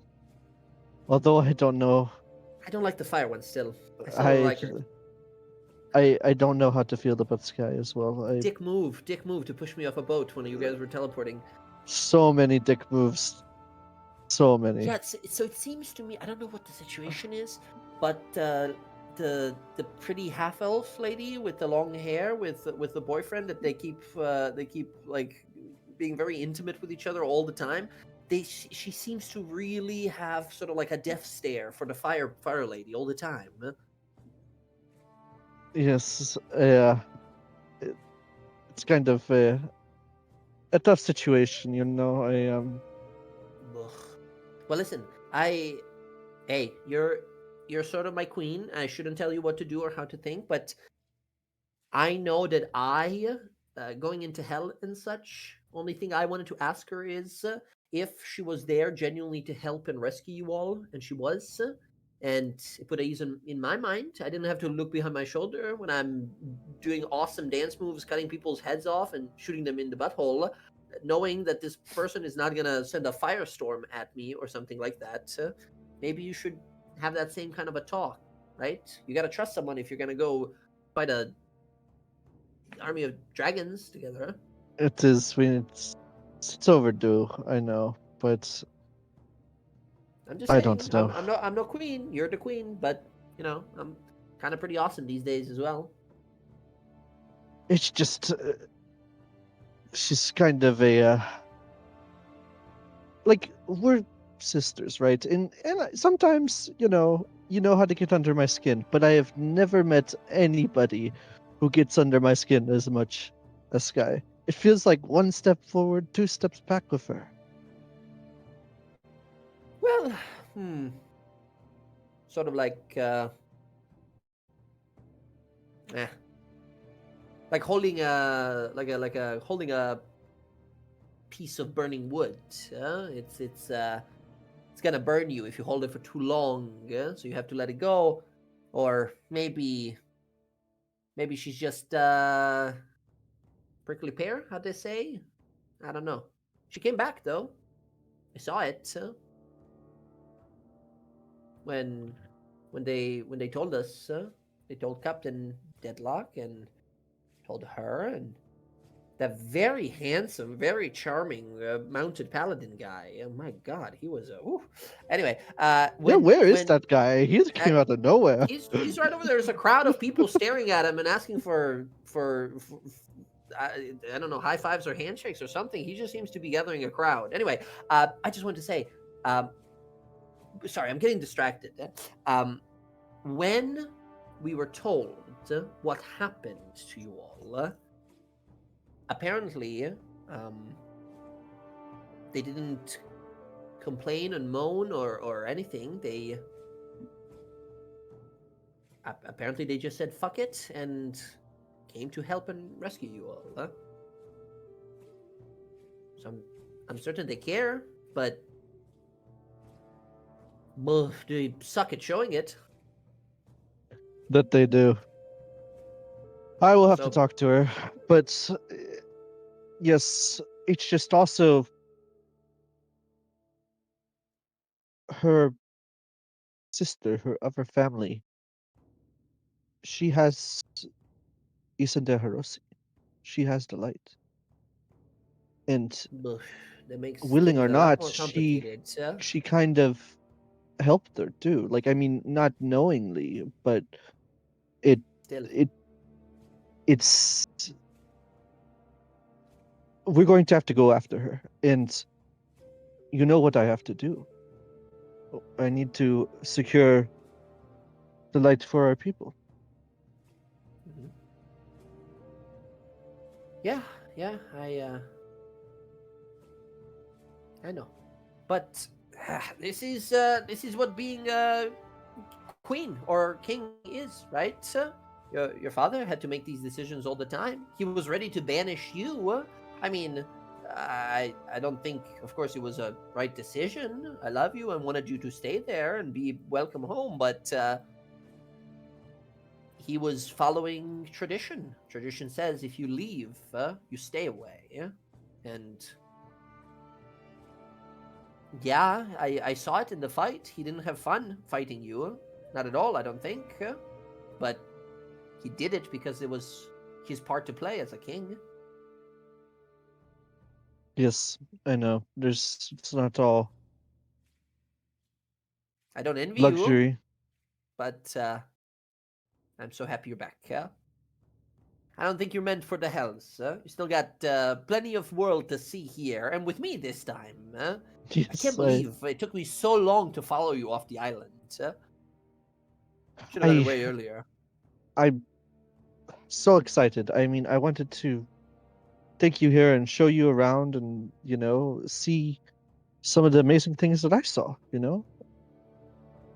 Then she fucking pushed you off to the teleportation circle. Once again, seeing what you guys have gotten into maybe wasn't the worst thing that happened to me, right? Because I learned to dance in a way that people's heads fall off when I swing my blades around. I learned so many new tricks and all kinds of sneaky tactics from the pirates there. It was honestly kind of an adventure of my own. Well, I'm glad So- you made the most of it, but Yeah. I mean, Amon would have been just as cool and fun too. Right. I will say, everywhere we go, people look at me kind of funny. Yeah, I feel like people don't see a lot of snake folk like us around. Yeah. You know, like how on our island there's the ones who didn't find the light, the more monstrous and evil. I'm blanking on what they're called. Like the V- here ones. Yeah, yeah. yes, yes. That's what people are used to when they see a Yuan-Ti, not people who find purpose. Hmm. Hmm. Well, I'm glad you found yours. You And I'm know, sorry it's fighting, your purpose is fighting a bunch of dragons. it is a noble one, isn't it? Right. Are you They'll going to tell stay and stories help about, us, or they'll tell stories about this back home. Our queen went into war to save the rest of the continent, a world maybe, even, who knows? that would be a quite spectacular? Your, Do you plan on staying around to help us? Well, I sort of thought so. I was talking to Captain Deadlock before, and he seems like he wants to stay here. Mentioned that after helping us go to hell to get you and everything, he wanted to, help in any way he wants. I think I think him He's a and little guilty, you know. I think I him and feel. Roxy apparently had a. He's not told me much, but they've had a. He said a pretty rocky relationship, if a relationship at all. He said. He tells us stories all the time of his two daughters. He was very proud of them. He said, but one day he had something very important that would I don't know. He's something about put them in danger. Something about a king of planks. I don't remember. Anyway, I might want to talk to him to figure out if we're staying here or how we're helping. We're sort of pirates. I think we're kind of wanted by these people, these guards and such. So I don't know if it's a good idea to stay. Yeah. And also, I hope after all this is said and done, that say Artusa can help me with my body. So That's right, your new girlfriend. I miss her. Maybe she can send some, minions. What do they do? Like like pixies or like fairy, like special magic butterflies or something. Maybe that can help. I mean, this is a question actually for DM. I still kind of like have my connection. I'm still like marked by her. That's Yeah, like a yeah, mark you on are. my soul, I imagine, not Pretty much. my Yeah, pretty body. much. Okay. I have my mark still, but and I still feel connected.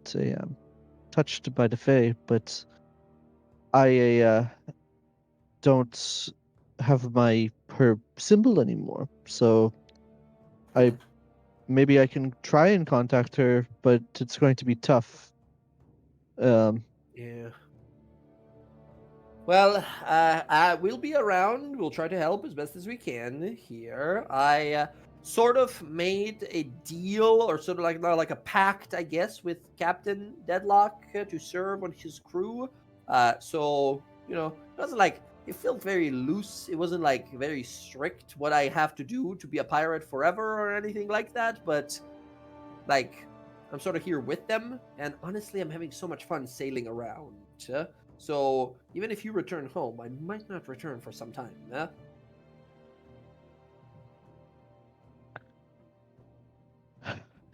Well, as long as I get to see you ever so often and you visit, that's what I want. So.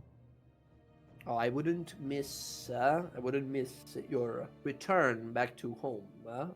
I mean, we need to get up to some troubles of our own, some adventures. You can't always be fetching me from hell. Well, first time's free. Next time, well, I'll have to figure it out. But she sort of gives you there's like a moment she gives you like a serious look. Says, "Listen, I've been wanting to ask about Auntie, about your mom. I don't know. Who's that Pokemon?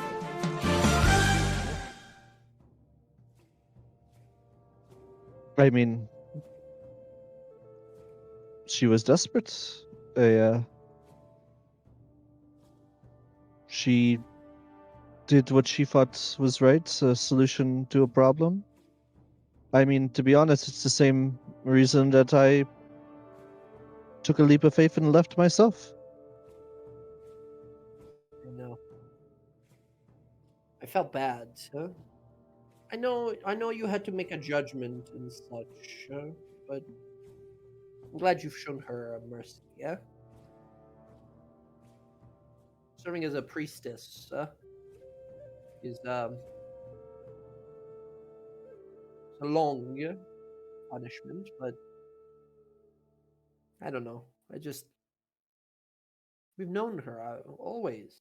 I just couldn't believe it. But when I heard you died, I thought to myself, would I do the same to rescue you? I don't know. Not an easy position to be in.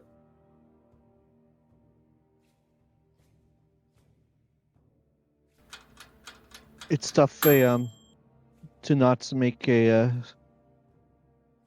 rash or selfish decisions when your emotions get in the way.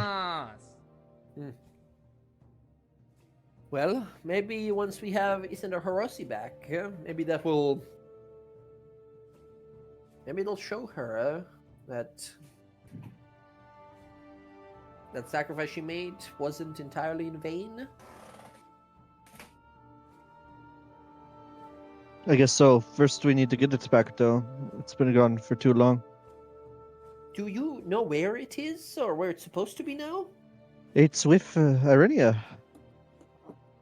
Right. Where Irenia is, I don't know at the moment. Sky might have an idea. Right. You said that's the one with ice. The ice. The rude one is the one with fire. The one that kicks me is the fire one, and this is the ice one. Yes. Pooey. All right. Okay, I'll keep an eye out for any frozen puddles or frostbite on trees or something. And she sort of gives you a tap on the shoulder and walks off. As you kind of look over and you see a bunch of horrified guards staring at Sky as she sort of heads on over. Oh, wave her down. Mm-hmm. Is this around any other party members, or is this just the two of you? I mean, if Cass is there, I think Roxy's, getting it on.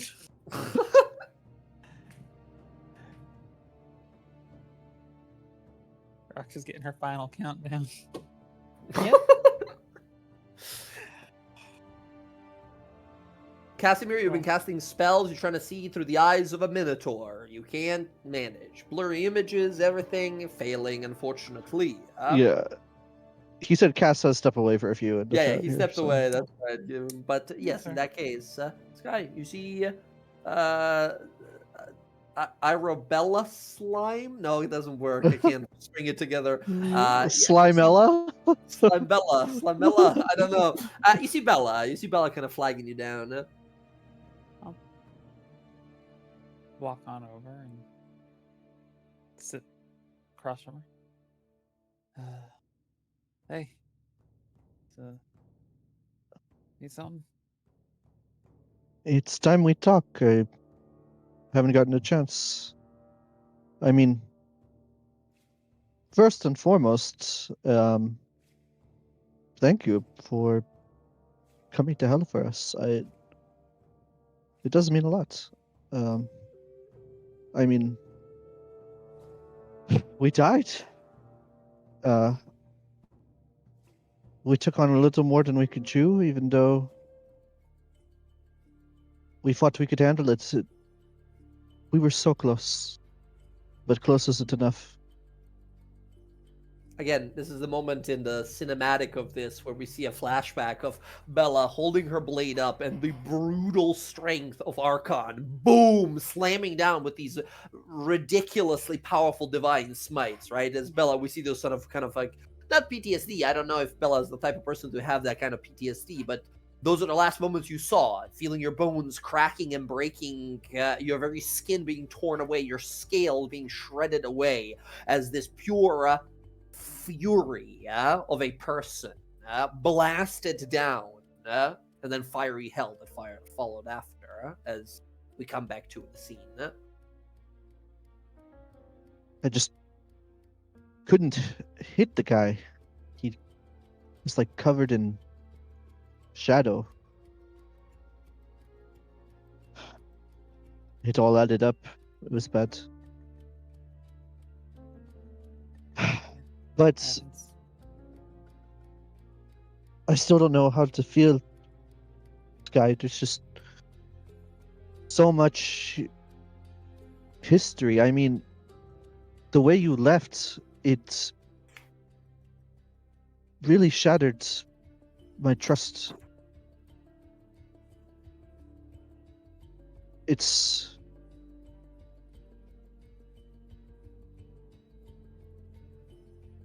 I thought we would figure it out together.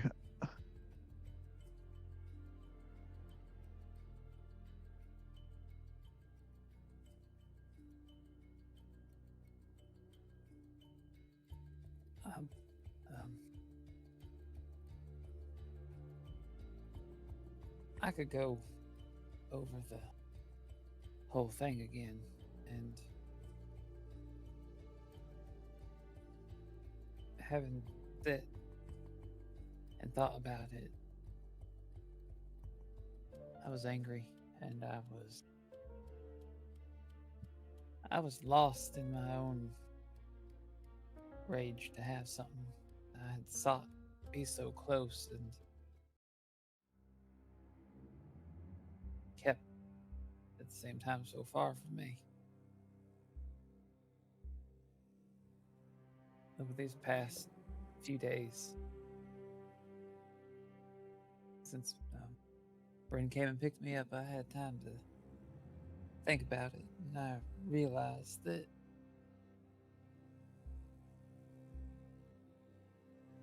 I was entirely consumed more by my anger, my hate, than I thought I was at the time. There was some blind bit of hope that my family was not what I thought them to be. That it had all been played against me, but I realize now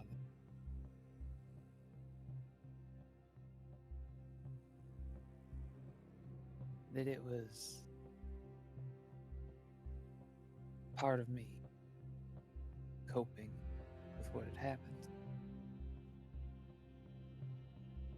That I was using that to hide from the anger inside me.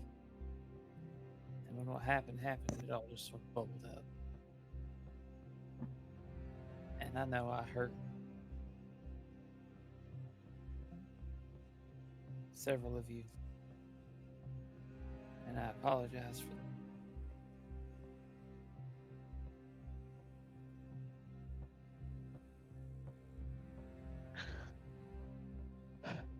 You know, Arenya has the Isender Hiroshi. Do you know that? I do. And I know that she is also not the sister I thought she was.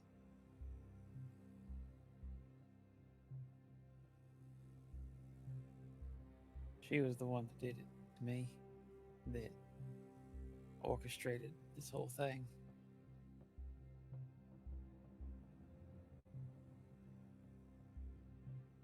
And I was a fool to think anything otherwise. I mean, she wasn't solely to blame. She had Ash and the others. But I just honestly we've been through so much, Sky, that I've tried so hard to sit down and find common ground and work through things with you, and it seems like we've come to understanding, and something happens down the road that wedges a divide between us again. And I know you're healing, and I know it's hard and it's a journey, but it's hard.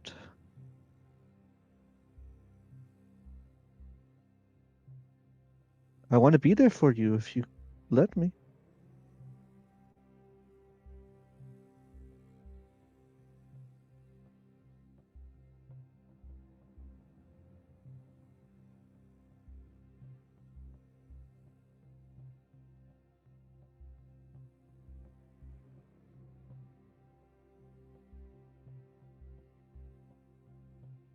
I didn't used to be so hateful.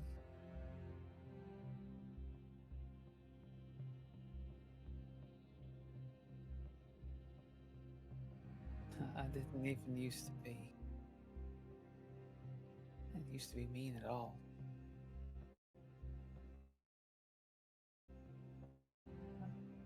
There was a time where I never even delighted in tormenting or killing people.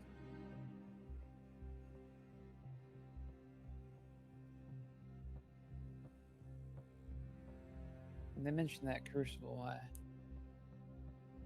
had a moment where I remembered an entire conversation about it, and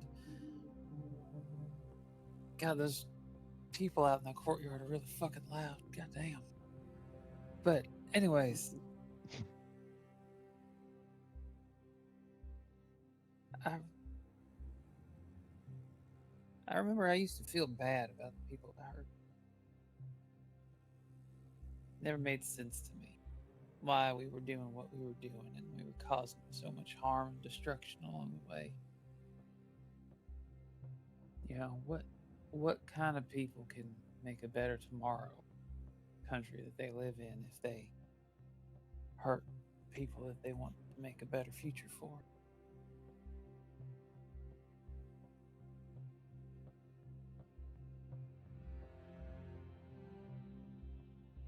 And I wish I could care like I used to. I wanted to. You- I thought I could.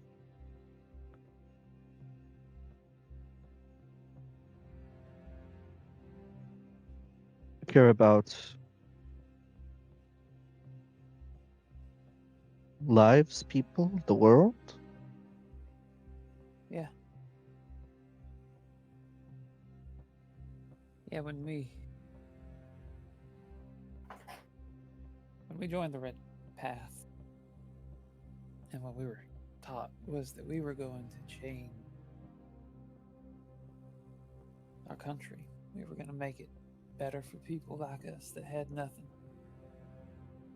We were going to establish something that could give people equal footing, no matter where you came from.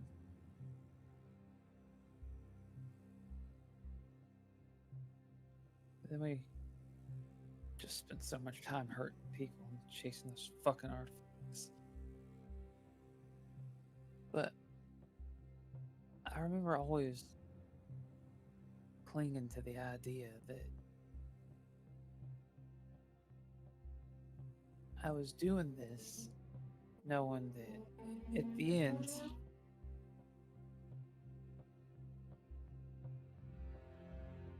of it, we would have made something better. That no one would suffer anymore. No one would hurt. That was all I really wanted. I could stomach the pain long enough to see it through.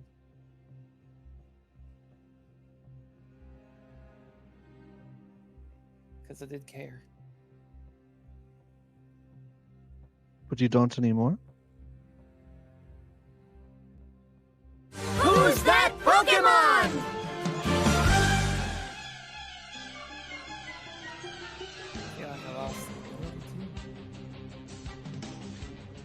That's bullshit.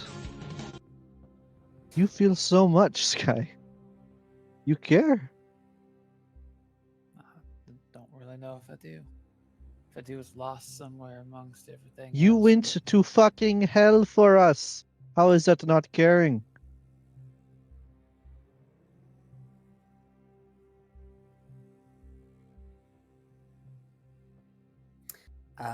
Sky, as you sort of think on this, it's so hard.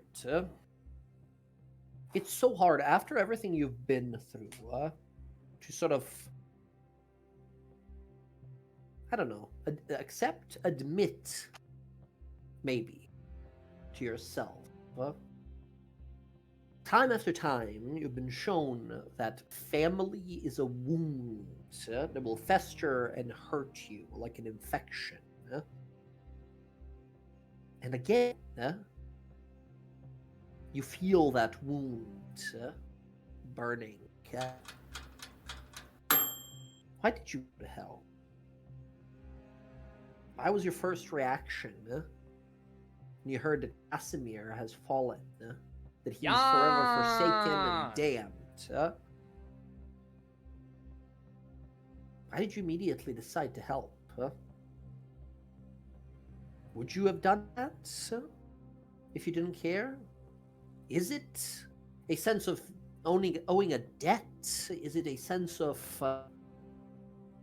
settling the score? Or did you do it because you care?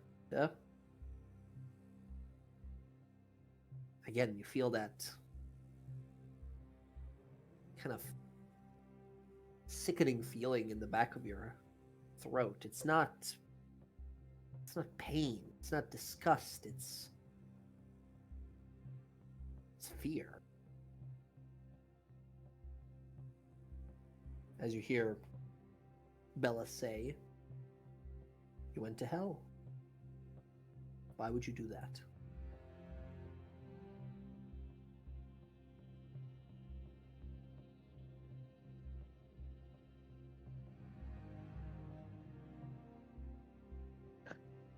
Truth is, I'm fucking terrified, Bella. Of feeling again? No.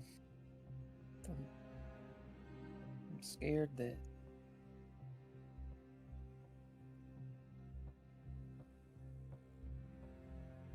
I am absolutely terrified that I will have another family rip my heart out again.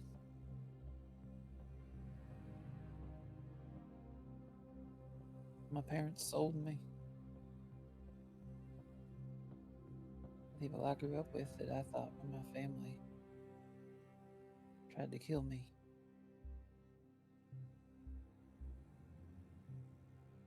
Everybody I ever got close to left me in one way or another.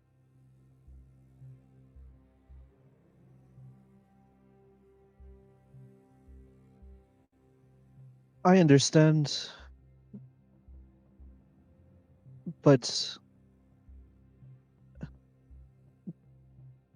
I personally, and I know Cass as well, we've treated you with nothing but compassion, and we wanted to help you truly, And it's this inability to fully trust that has wedged between us. It's not about where you came from. It's about what you're going to do next. That world that you fought for might not have been possible through the red path, but through the DawnGuard, the hope that we bring people, we could do something together. Now that you have your powers back,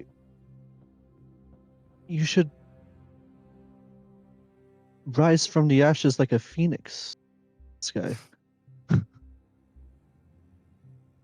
a little hard to do when you have a bounty hanging over your head. Bella, real fast. Perception roll, just for fun. Uh, perception. 18. Oh, I did it, Roll GM. in secret, but that's fine. Yeah. You sort of notice something at the corner of your vision. You see, as Sky is sort of like deep in thought here, kind of looking away, then looking to you here. At a few moments, you swear you saw her, like, left hand. Oh, sorry, her right hand kind of twitch a few times, like almost involuntarily. Yeah, and you kind of look on up to her. Again, must be your imagination, but her left eye, almost like sparkling little green coloration in it before it disappeared. You think you've seen that before? Didn't something similar happen to Casimir as well? Odd.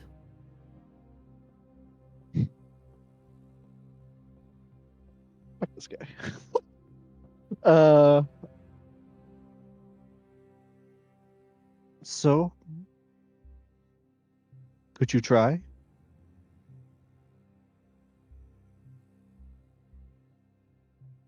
What?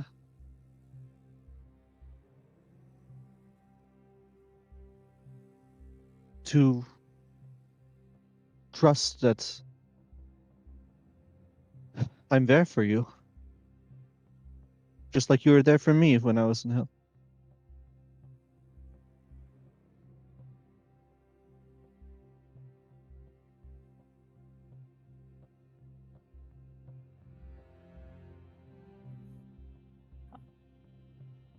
I want to. I don't. I don't want to. Kind of like looks like sideways and like kind of like eyes her own like reflection in like one of the glass bottles on the table.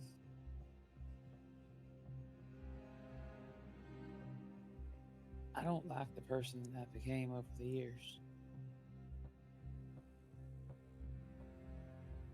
I want to be who I used to be. I think you could be better.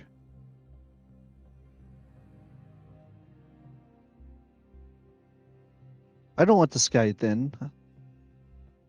I want this guy now if I can be something more.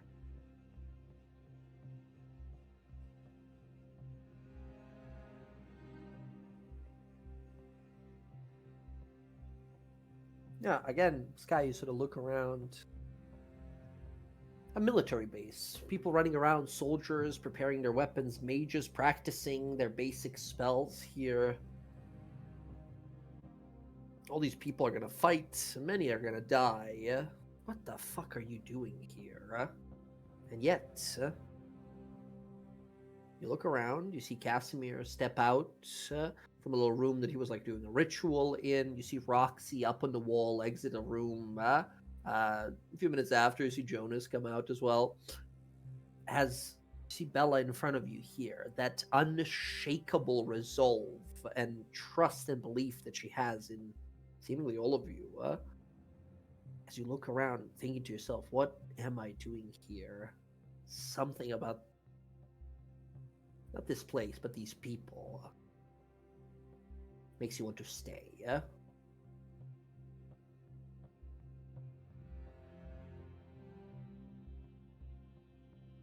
As Casimir, you sort of see the two of them walk on over.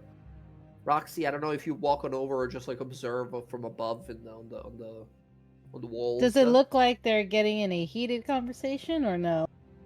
I don't think so. It doesn't seem like it. I think you are a very insightful individual. You see I'd say somewhat maybe distracted, somewhat mournful look on Sky, and then There's some Bella. slime tears from Bella.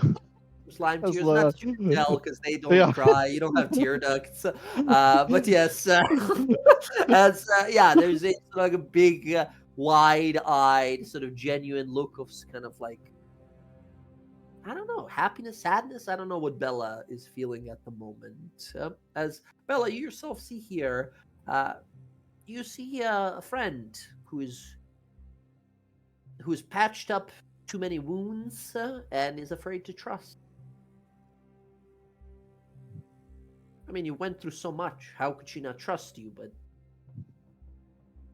some people are not. Some people are not as good at looking into tomorrow rather than yesterday, I guess.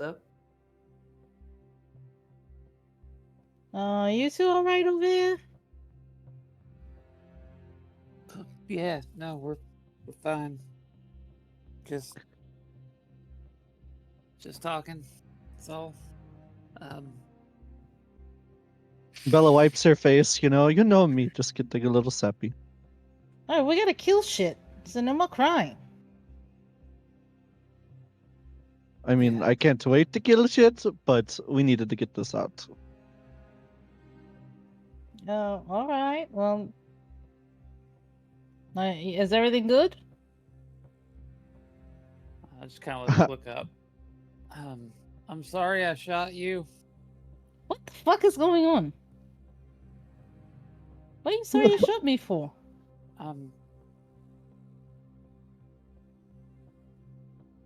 Because I hurt you and I didn't really want to. You could be a little bit more honest than that. You know you wanted to. I shouldn't have fucking shot your brother. But, I was angry and I was worried about my sister-in-law. And so I understood why you shot me.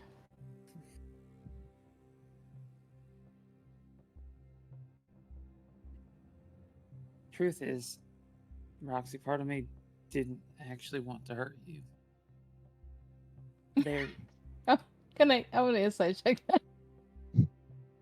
Yeah, I mean, you can give me an insight roll here, and then depending on the roll here, Jess, you can be as 24 is pretty damn high here. I mean, Jess, for Sky's POV here, you can be as this is a 24, so pretty high. Like, what does she read?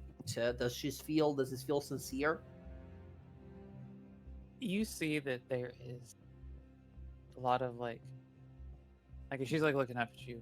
This is a woman who has been through multiple instances, even through prior to the DawnGuard, of having put trust in people and having it stab her in one way or another, hurt her, rip her apart. She's been wounded by people that she has trusted her entire life, but somehow, despite every wall she has erected, like along the way, like her, like the callousness that she has fallen into, the coldness, the anger, the rage, the willingness to just hurt someone before they hurt her, there is still in there this little bit of an individual who just genuinely doesn't want to actually hurt anyone. And like you kind of see that as she's like looking up at you. Like, she's absolutely sorry that she shot you. Look, it's all right. I know that we had a heated situation. I wasn't trying to steal your soul. I just didn't want that fucker, and she's gonna point to her eye, who's in there, and I know he's in there, to do what he's doing to you. I'm worried that he's gonna turn you evil. After you work so hard to not be. You feel Sky, you feel a little cramp in the left side of your head, and your eye twitches a few times. Ow. Weird. Fuck. He's in there. I saw him twitching around when you talked to me by the boat.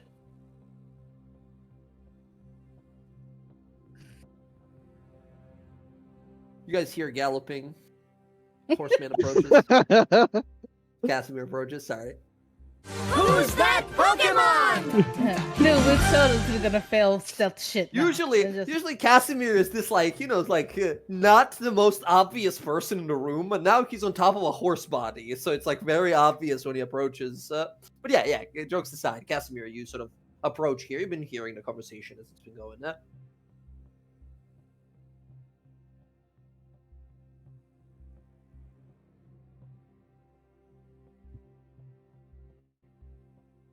I think so. I mean, she's got control of herself, but you know how it is. I don't know if I give her the ring, will it help? I'm not sure if it will, if he's already in there. I don't know how it works.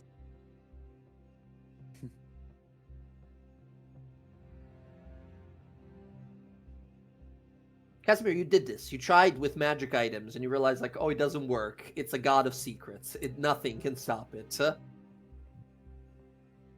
Well,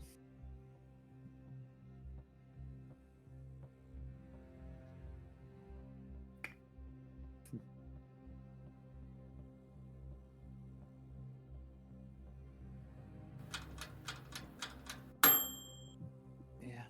Just don't let him get you, that's all. Try your best, at least.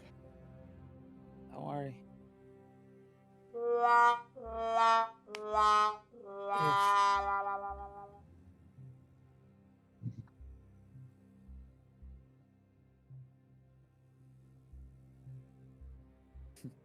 I understand. I got, I think, enough of a stubborn streak in me. I hold him off, but if it happens, I will let you know. Okay, so we don't have another incident like before. If we see your sister, is it cool to kill her? I want a thumbs up or thumbs down. Thumbs up, we kill her. Thumbs down, no. We're gonna try to fix her. Because we tried that already. I don't think there's fixing her. I know Look. Kenneth is off because that poor guy is probably just. I don't not know really. what is going on with him either at this point. I feel like Sky he's kinda like in the middle. I think so too. Sky pulls out like this old sheet of paper that she has that has their names, and like all the ones that have died are like crossed off. Okay. I feel I'll like tell he's you just what. maybe. Is he like really stupid? No, actually, he's really fucking smart. No, that makes it worse. Yeah. They always stayed together when we were around each other again. I don't know. We need to get the Eastern Day Hiroshi back from her. And I have one request. Just injure her, don't kill her. So that way you can kill her? I want to be the one to That's see those fine. lights go out. That's fine. As long as I can shoot her. I'm fine with that. Yeah, Works for me. she's left-handed. Shoot her in the left arm. Make it a little Ooh. harder for her. Guard walks by and goes, "Holy fucking Pelor, that's the most dysfunctional family I've ever fucking seen." And he just Fuck walks you! by. Oh my god, it's the criminal hero and runs away. You talk shit about my family. He double dashes. He's running. You get a sense he was talking about you guys, not your this family, this strange group of adventurers here. But yeah, absolutely. As you guys sort of have this moment of like, shit, we all kind of care, and yeah, I mean, Roxy, you've from day one, right? You've had many times moments you've shared with Sky, and you butted heads, and you stabbed and shot each other, even, right? And here, I mean, on that insight roll at least, yeah, you see someone who's afraid, who's been looking for a family their whole life and never found one. Not truly, yeah. I think she resonates with that a lot. I mean, for her, the same. Like, you know, her sister not really the the best. So you know, she'll be understanding that. Look, don't worry about it, right? My sister, she sold me to be, you know, tortured and sexually assaulted in her husband's dungeon. We all have our problems. But and we all trying to look for our family in some way. Yeah. I feel like that's a running theme for you and I with our sisters. Yeah, sisters fucking suck. Except for Bella's sister. She's pretty cool. Well, she's my cousin, but I thought she said you was her sister. sisters. Is your father like one of those like have sister wives? Yes. Totally. No. So she's your sister. Oh. She's a You know cousin, but Cousin. she's like a sister to you because you've grown up together and been like the closest person to you always. So she's just your cousin, right? Like Because- your dad didn't like bang her mom, right? No. It's his brother's daughter. Oh, okay. Ah, okay. I thought your father had like a whole bunch of wives, and you just had like a That is- really interesting family. He does. He does. Yeah, he has a bunch of like sort of like concubines in a sense. So are they all your moms, or is that like how's that work? Like, do you have like I- mom one, I- mom two, mom three, and mom four? Okay, we're having a great heart to heart, and then it just went. Oh, That's Family kind of dynamic. cool. I'm just saying. Yep. I mean, your dad must have a lot of energy because that's a lot of shit to deal Back, with. back on task for just a second. I will give it another go. I will do my damnedest to not let myself get the better of me. And if I feel that it's happening, I will let you all know. And maybe circumvent anything from happening again like happened previously. And you'll trust. Oh, you cut out there. Maybe it was Oh. just for me, but Zach was super robot-y for a second there. And you'll trust us to help you. I will. mean, Trust as much as we can. You have to understand what kind of like people who don't really trust much. Gotta like understand a little bit. I will trust as much as I can, like Roxas said. I mean, I don't know. But My trust is in- pretty bounding, so. but Yeah. In time, maybe that'll fix them. in our world, it's a little Is- bit different. Trust is like very rare. Yeah.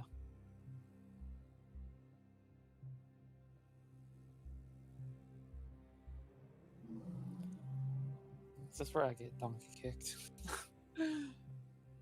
Look up.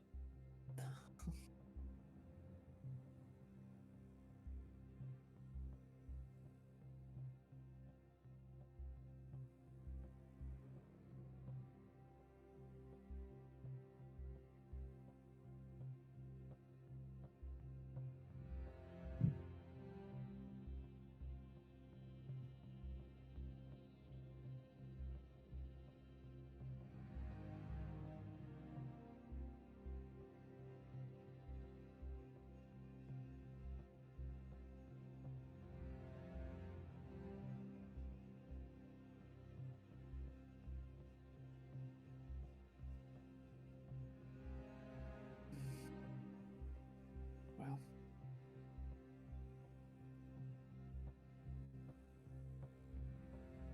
They promised that I would be there to get you out of the shit if you were ever in it. Much appreciated. So yeah, I will. I'll do what I can, and I will make up for what I did.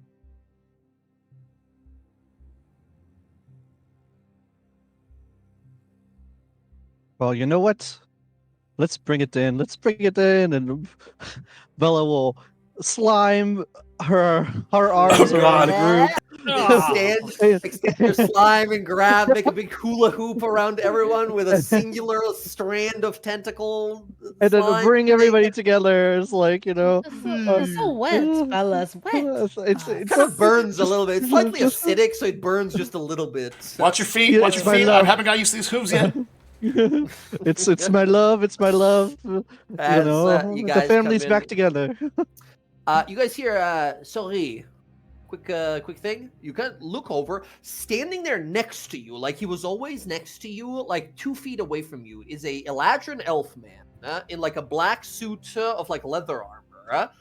You have like you guys. Some of you guys are incredibly perceptive. Roxy, especially here and such. You did not notice this guy like approach you guys. You see like a calm look on his face. Says, "Sorry, I don't mean to distract you, or you seem to be doing something. I was told by the General Eugene of the Dusk Regiment that you are looking to recover some lost gear, correct?" Yes. That's correct. Yes. I'm Dolian. My name is Dolian. I'm with the Dragon's Bane, another group of adventurers. I was told that you could use people who can help you be stealthy.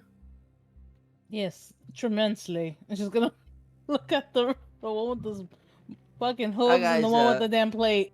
Your friend's a horse. It might make things a little difficult. All right, well, here.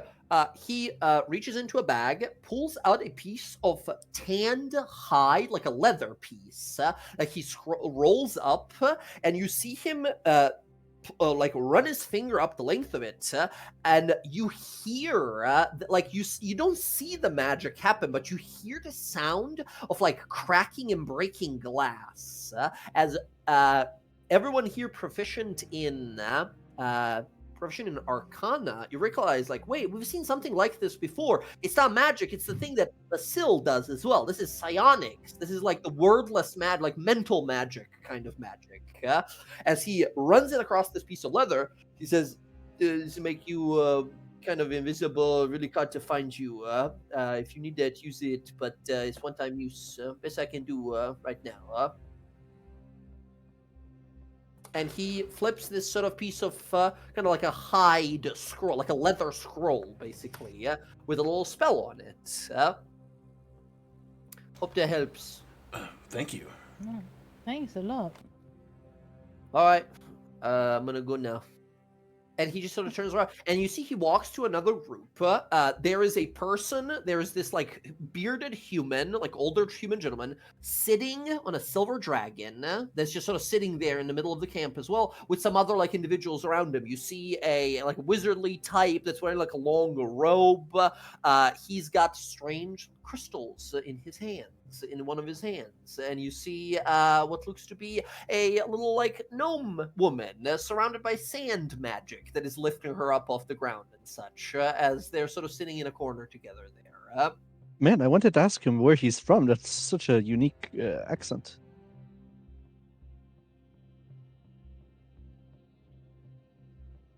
As you guys have this little looking it over, the scroll that was given to you is a scroll of pass without trace. Yay. What the fuck? I can do this myself. I like throwing it at him, but whatever. I guess I don't have to use it. Casmio just tuck that away for later. You see Roxy looking at this. This fucker gave me something I could do myself. Here, and she just hands it to Cass. I don't know that they knew you had the ability to do so. So that's a nice gesture, at least. Maybe.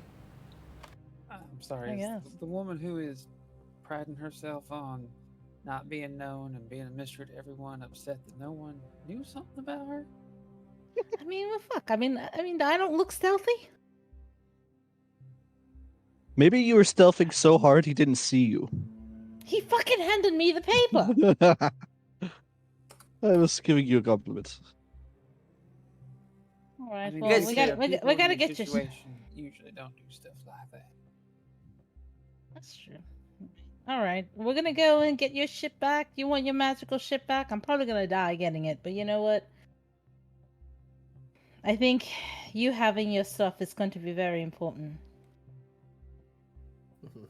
It You is. would allow me to go with you? I'm actually fairly good at staying quiet and hiding.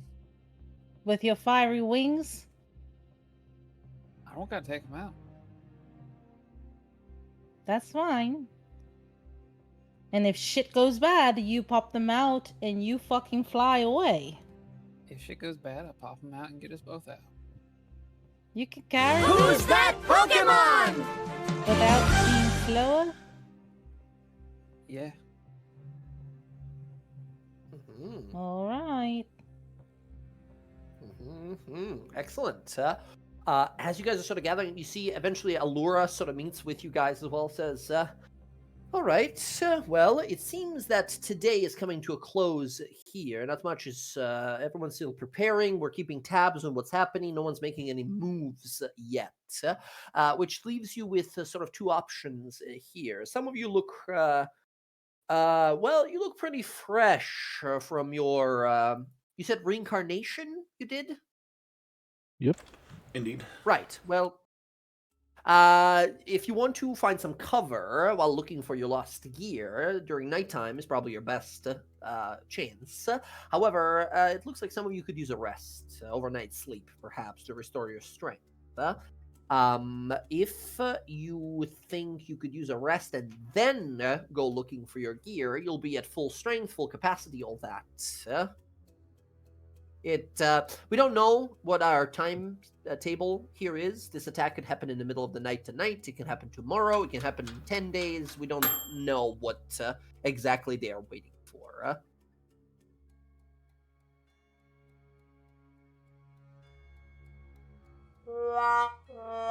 So, what do you all think? Do you want to go looking for your gear in the middle of the night, or do you want to go tomorrow? I think The night? night is probably better. All right. It is definitely for me. I don't shed light, so nighttime's good. Okay. Too. Okay. I didn't know if I only glow if I set myself on fire. So as long as I don't whip the mantle out or anything, I'm good. Mm-hmm. Uh, All right. Player me is just a little confused. Are we splitting the party? Only 2 people going for gear, or are we all? Your guys' choice here. The advantage of having multiple people, or advantage of having fewer people, is hey, less stealth rolls, less chances to something to go bad, right? Disadvantages of having fewer people is hey, something went bad, and now it's 2 of us, or 1 of us, or 3 of us against the whole problem.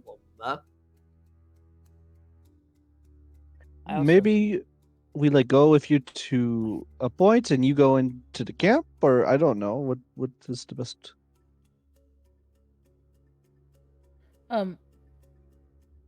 can't you take your gear off and jump in my bag as a blob? I probably could. Then you won't have any gear. If shit goes bad. I can hold my breath for an hour. Sensei. Quick mention. Your gear doesn't shift with your body, so you still have Right. enough space where your plate armor is inside of the blob, right? So it has to be in. It doesn't just turn it's not druid. Right. shape. Yeah. No, I got it. But so you can fit in my rug. That's pretty deep. If you take off your armor, yes, you can. Well, I guess the rug. Yes, the rug. The rug, just she can jump wear in, her armor. Yeah. Well, I mean, if I take off my armor, I could fit pretty much anywhere into anything. Yeah, exactly. Mm-hmm.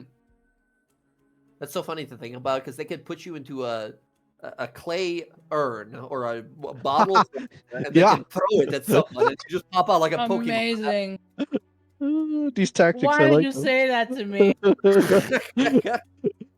Excellent. So what are we doing? Are we going during night? And how? So I think we're sort of saying let's go overnight because it's easier. It's easier to stealth during then. Who is going? Are we all gonna go for safety reasons, or should we just have 2 people go who are good at it, but possibly risky going with less people? I'm for 2 people with Bella in a jar. That works. That could work. Up to Casimir. Do you agree? Casimir will defer to the stealth people in the group. He knows he's a horse.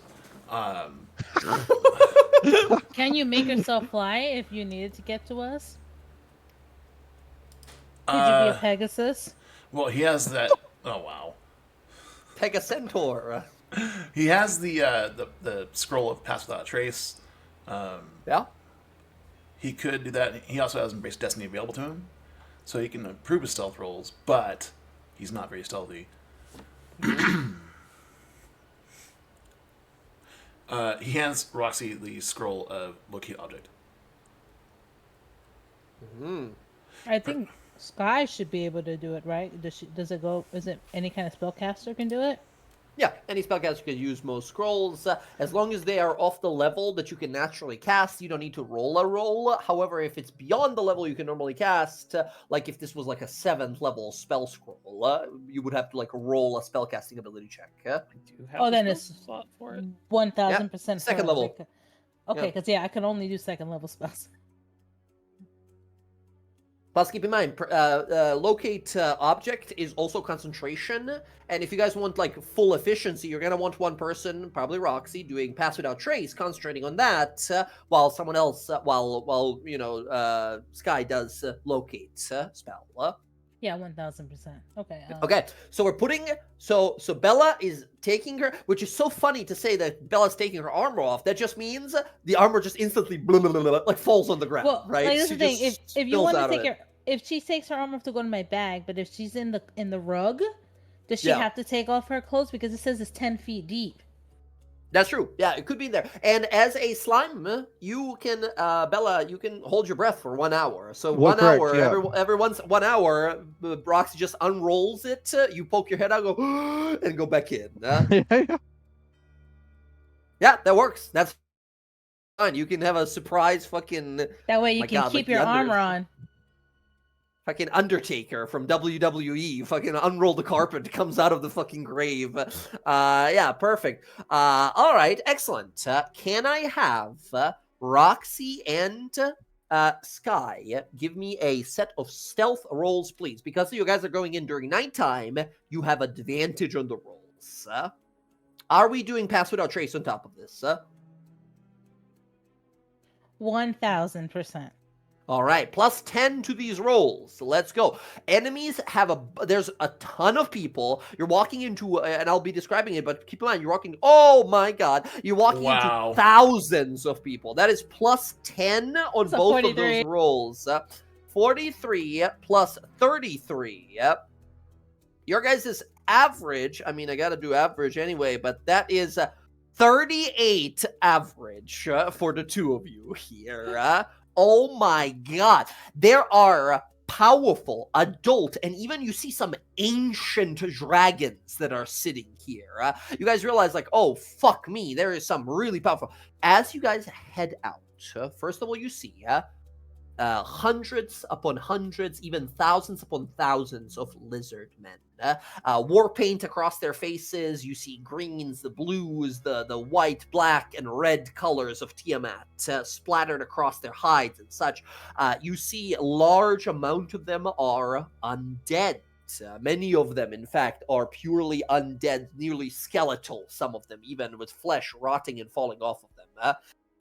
As you approach their camp, you see this entire area has been sort of deforested, seared, opened up, and dug out to leave space for all of these peoples here. You see wild dragonborn that have gathered here, half dragons of all kinds. You see swarms of manticores. You even see some hydra creatures that they have in some pens and stables as you're sneaking on through, as we see this little kind of montage here.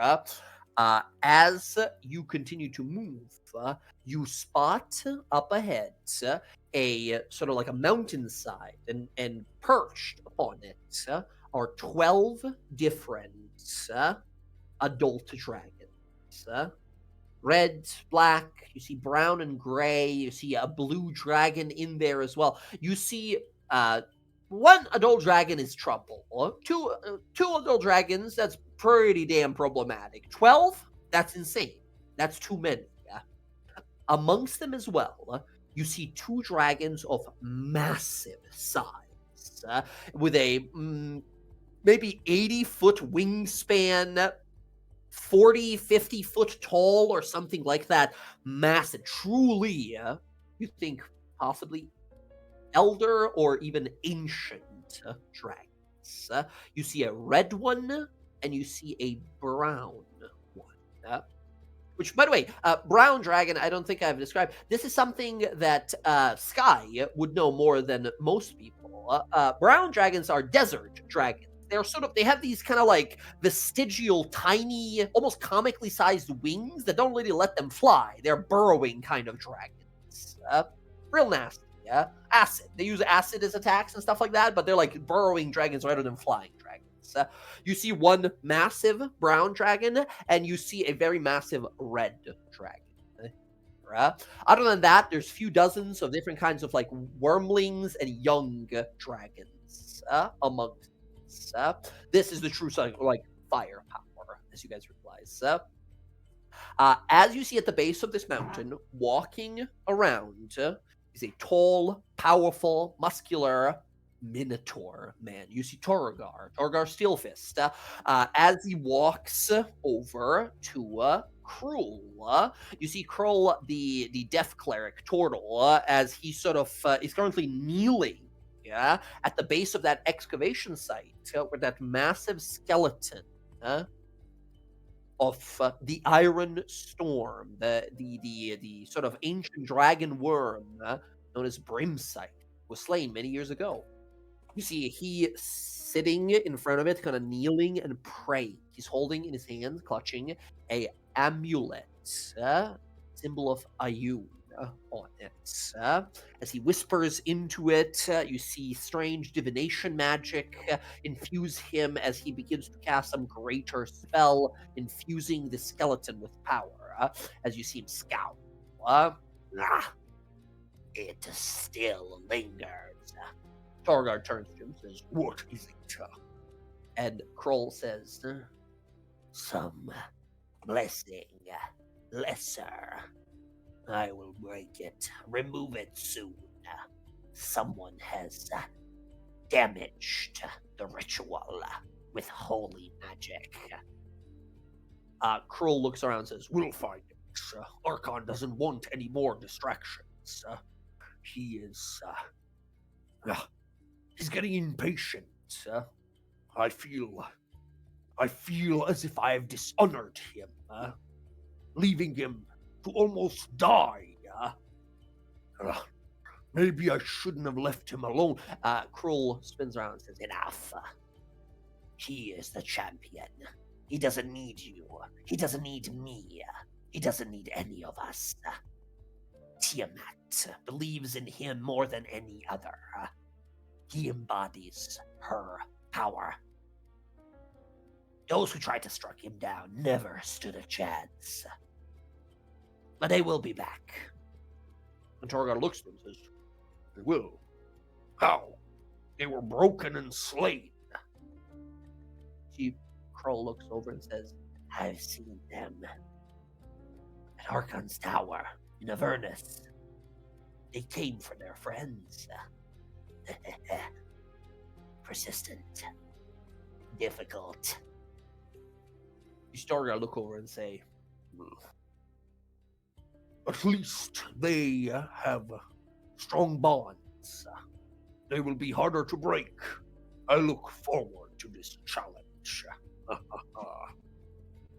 You see, Kroll looks at him and says, "What happened with Kai? Where is she?" You see, Torgar shakes his head. "I don't know. It's been some time now. She's gone. She might have been captured. Killed even. It would be a shame. Amongst all of us, she was at least interesting." See, Krull just sort of scowls at that. Archon will be furious. But I fear that he might be distracted with her gone. Torgar just sort of looks to him and says, "He'll be fine. He's the champion after all. Undefeatable. First, these would-be heroes, and then that hellish worm thinks to betray us, and she too was broken. For all the hell magic and pacts that she could conjure, not even dragon might of that level can defeat Archon. They sort of nod to exchange some glances as Tal'dorei begins to walk back and inspect the space around, walking up to some of the soldiers and such. Who's that You guys Pokemon? walk on, and you see a massive treasury. Set of tents that have been set up with all the plunders and stolen goods that have been gathered here from the whole war effort here. This place is truly massive. It holds probably hundreds upon thousands of gold. You see, walking up to it is a set of wagons being brought with a bunch of iron and steel weapons, all enchanted with runes of fire upon them. You Dargar approach, look over to the two sort of the Dragonborn that are there. He says, another shipment. Very good. These flame blaze weapons will serve us well. I'm pretty partial to my scimitars, but I've heard these can melt right through protections against fire. Is that true?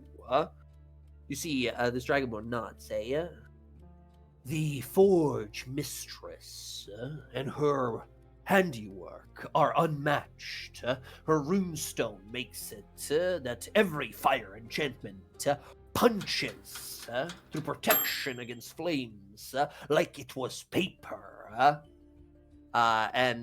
He sort of nods to that, says, giant magic. Always seemed so simple. I suppose it has its uses.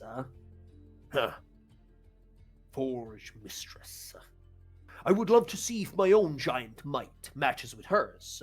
And when he says that, his giant might, he taps a belt you can see around his waist that has a face of sort of like a dwarf or like a giant on it.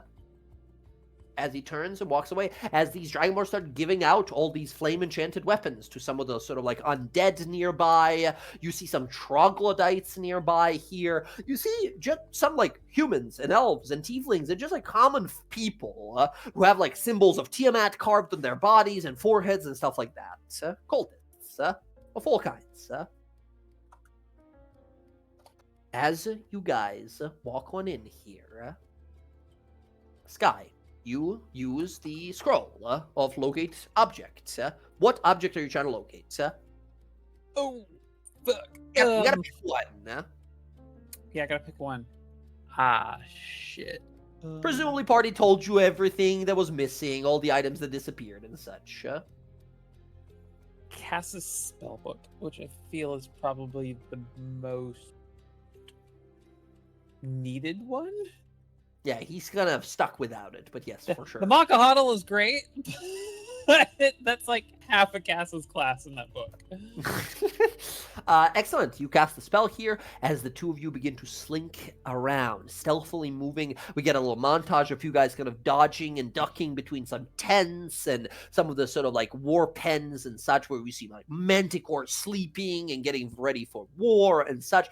You see a group of these lizard men are like brutally, like nails and hammers, nailing painfully into the paws of these like chimera creatures and manticore creatures, these long iron kind of claws and attachment blades to their paws and very flesh, as they roar and slash at them as they fight back, being grafted onto like this.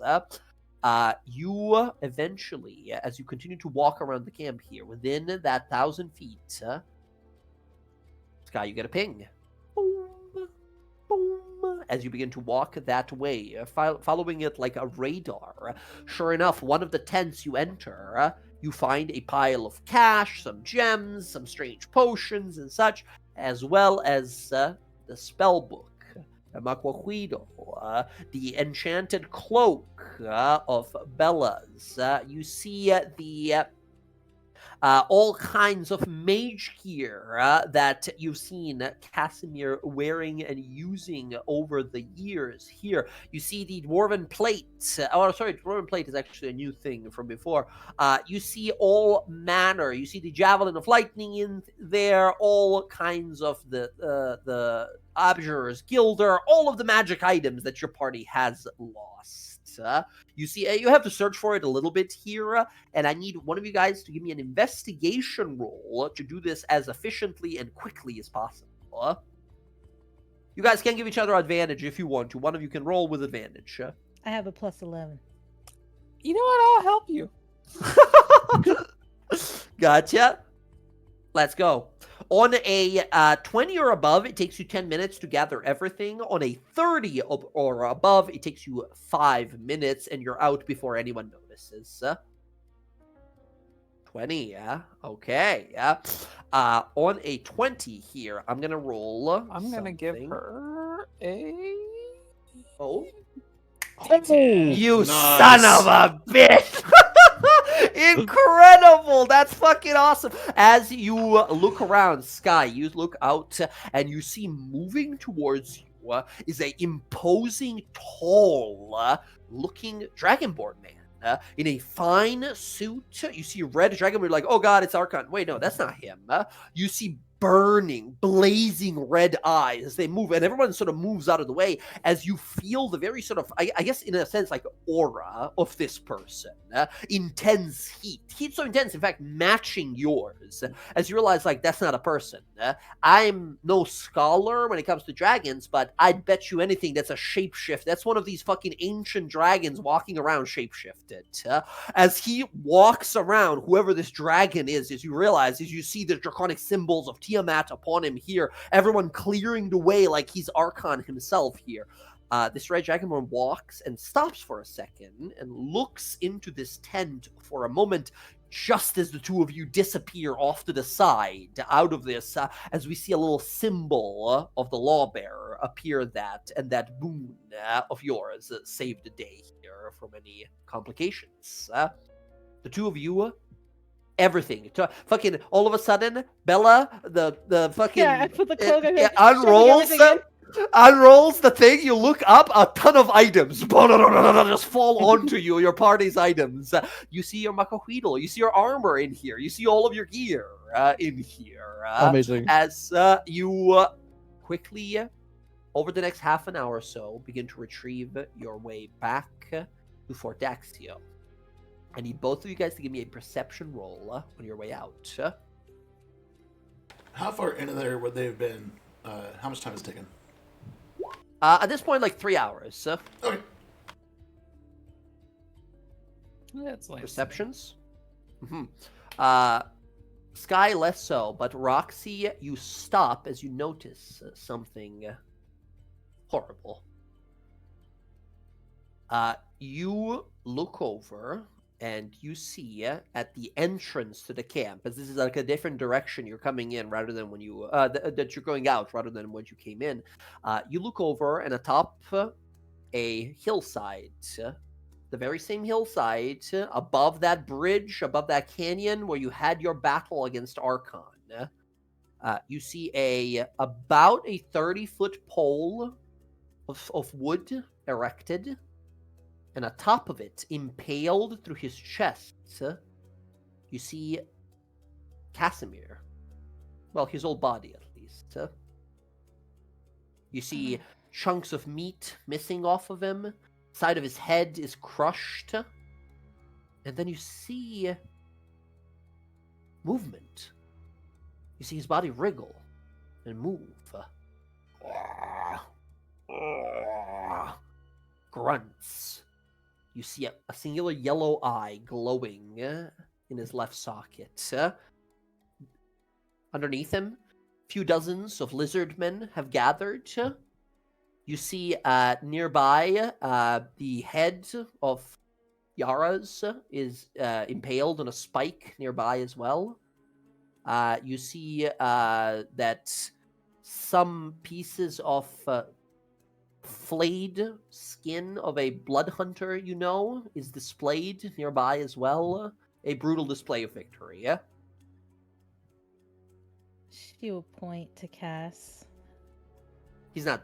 Oh, okay. Yeah, well, okay. like the body. Zombified one, yes, that you see up there.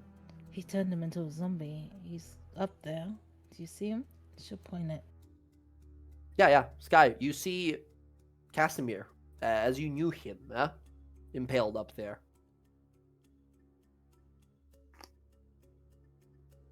This is happening maybe like 120 feet from you guys. You guys are like up on a side of a mountain, looking sort of like down and off to the side at this. So these guys are not seeing you. They don't have a chance of spotting you.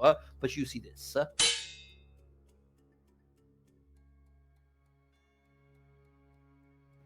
Does he need his body to go back, or is it worth trying to get it? I mean, I don't know. Technically, zombification isn't it being occupied. It's just animated by magic.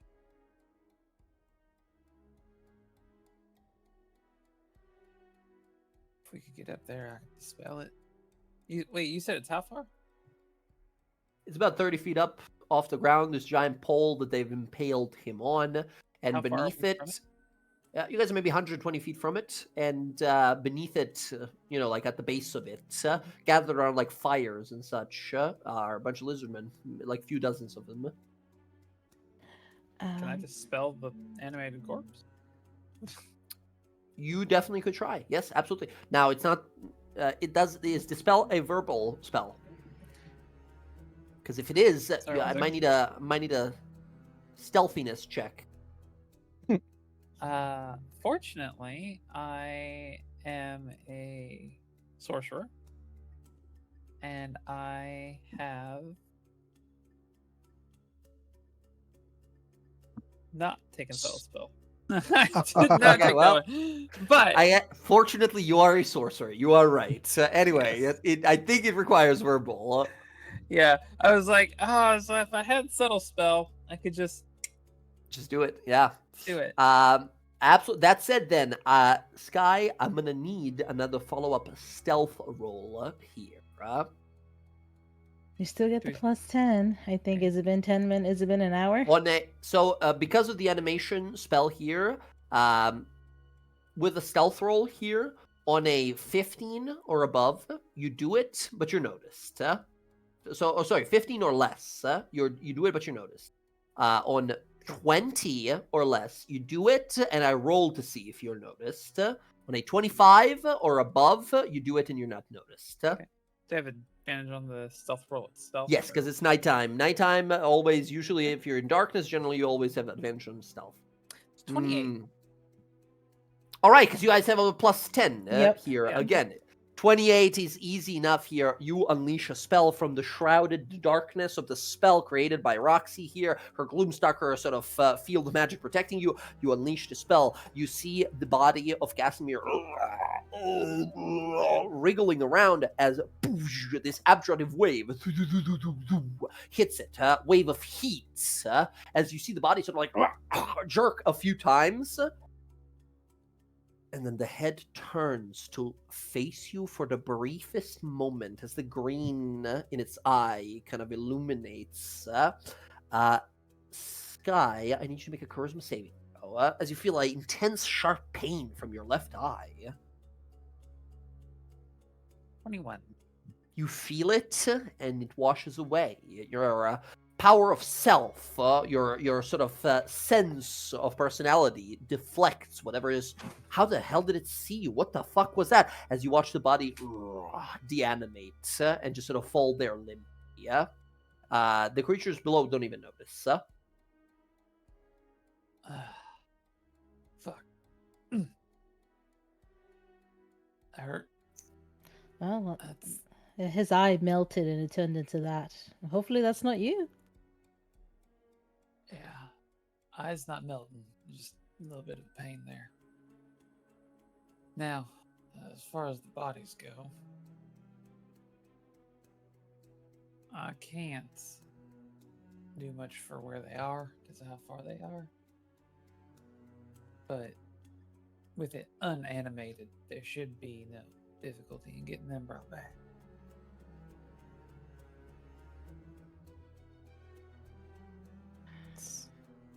Do you The want best to get thing it or just leave it and try to get it later? I mean, there's a lot of lizard folk up there. Every by the way, there are like 20, 30 minutes, maybe 40 minutes, there is one of these adult dragons that just like flies by, right? They're patrolling the area. It's pretty guarded, Well- right? They're not letting anyone fuck around. After Okay. last time, you guys almost took down Archon, right? Security is upgraded.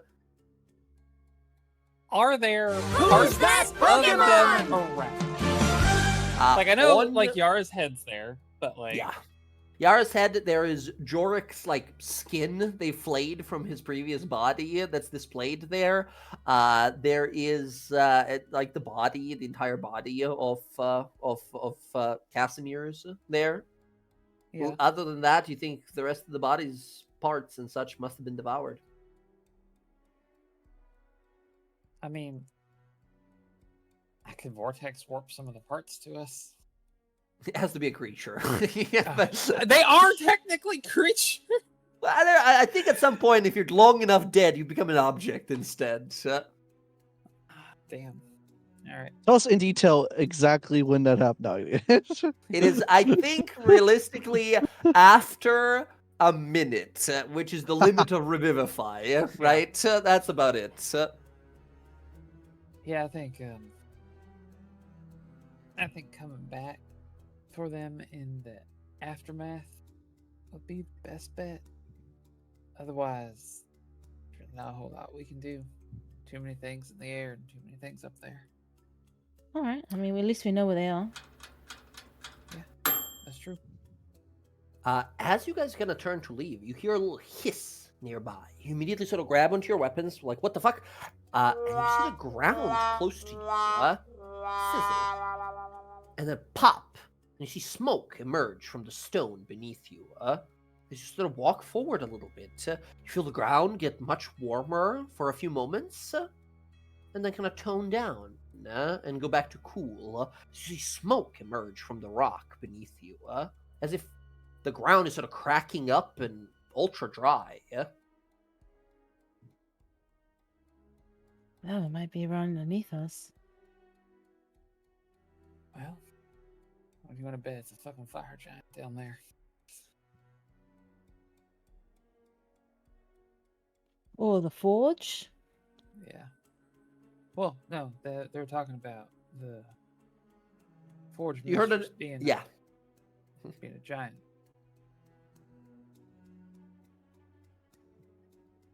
So the forge being operated by a fire giant. Well, at least we have an idea of where it is. I mean, You can, if you want to, give me a investigation or perception rolls to sort of snoop around a little bit to see if you see any sort of cave or entrance or where people are going, to give you any ideas. Sure. 21 again, very nice. 21, let's go, ladies, very good. You both spend some time kind of looking around. Eventually, you see that same wagon that was full of weapons now emptied, going down that canyon that you guys fought in, and then taking a sharp turn before stepping into the wall itself. Some clever investigation after, you guys realize there is a illusion spell that is just placed over some sort of a cavern entrance. As you approach it and look in, you see heavy, dark smoke that emerges from within, intense heat, and sound of heavy impacts of metal against metal. It's quite deep further beyond this point, but you find where this forge is.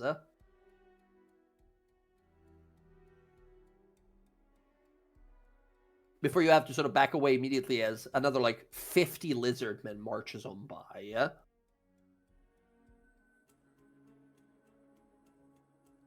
I mean, we could probably try to come back here. It's gonna be really hard though.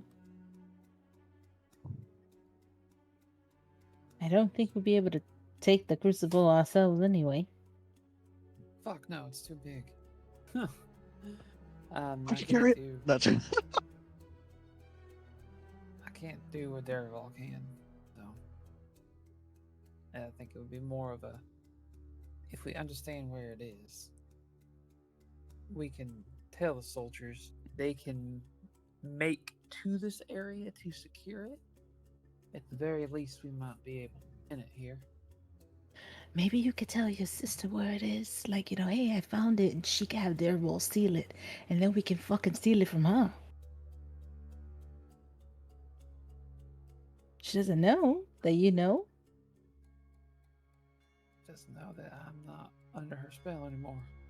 Very true. Say, hey, I found it. Just tell her what it is. Let her come for it. If he could teleport it. You know what? I could kiss you right now, but I won't because you'd probably stab me. I don't know if you can be able to send her a message. I don't know if you have a way to do it. But we can go back to camp. You could do it. Unless you'd like me to tell her like, exactly where it is. I mean, I can tell her based on what we've seen. All right. I mean, if she could scry on you, can she see where you are? Probably, yeah. I have to step away from you then. I don't want her to see me. I'll tell you right away. Right away here, Sky. You've known. Sorry. You've spent your entire life with your family here. You know what most of their spells are. Arenia is a destruction wizard, right? You're a fire sorcerer. She's an ice. You're a fire sorcerer. She's an ice wizard. So she does not have that spell. She does not do scrying. That was never like her specialty or anything. She freezes stuff over and makes it so nothing can move. Fair. Perfect. Well then, I will just use our little sending stone that I have then, Uh-huh. and cue it up. Like, hey, I know you want me to stay and practice with that fucking scroll, but I got bored. I went and did some searching, and I found Crucible. Mm-hmm. You hear a voice through the stone as Arenia says, "What? You found it? Where? We've been trying to keep an eye on it, but things are a little tense in this area. Apparently that Dragonborn gathered himself an army. Where are you? Middle of his fucking camp, there is an underground forge. Look for the place where the ground is burnt out. Fire giant running it. Mm-hmm. Last little thing you get back is very nicely done. Showing your edge again. Good to have you back.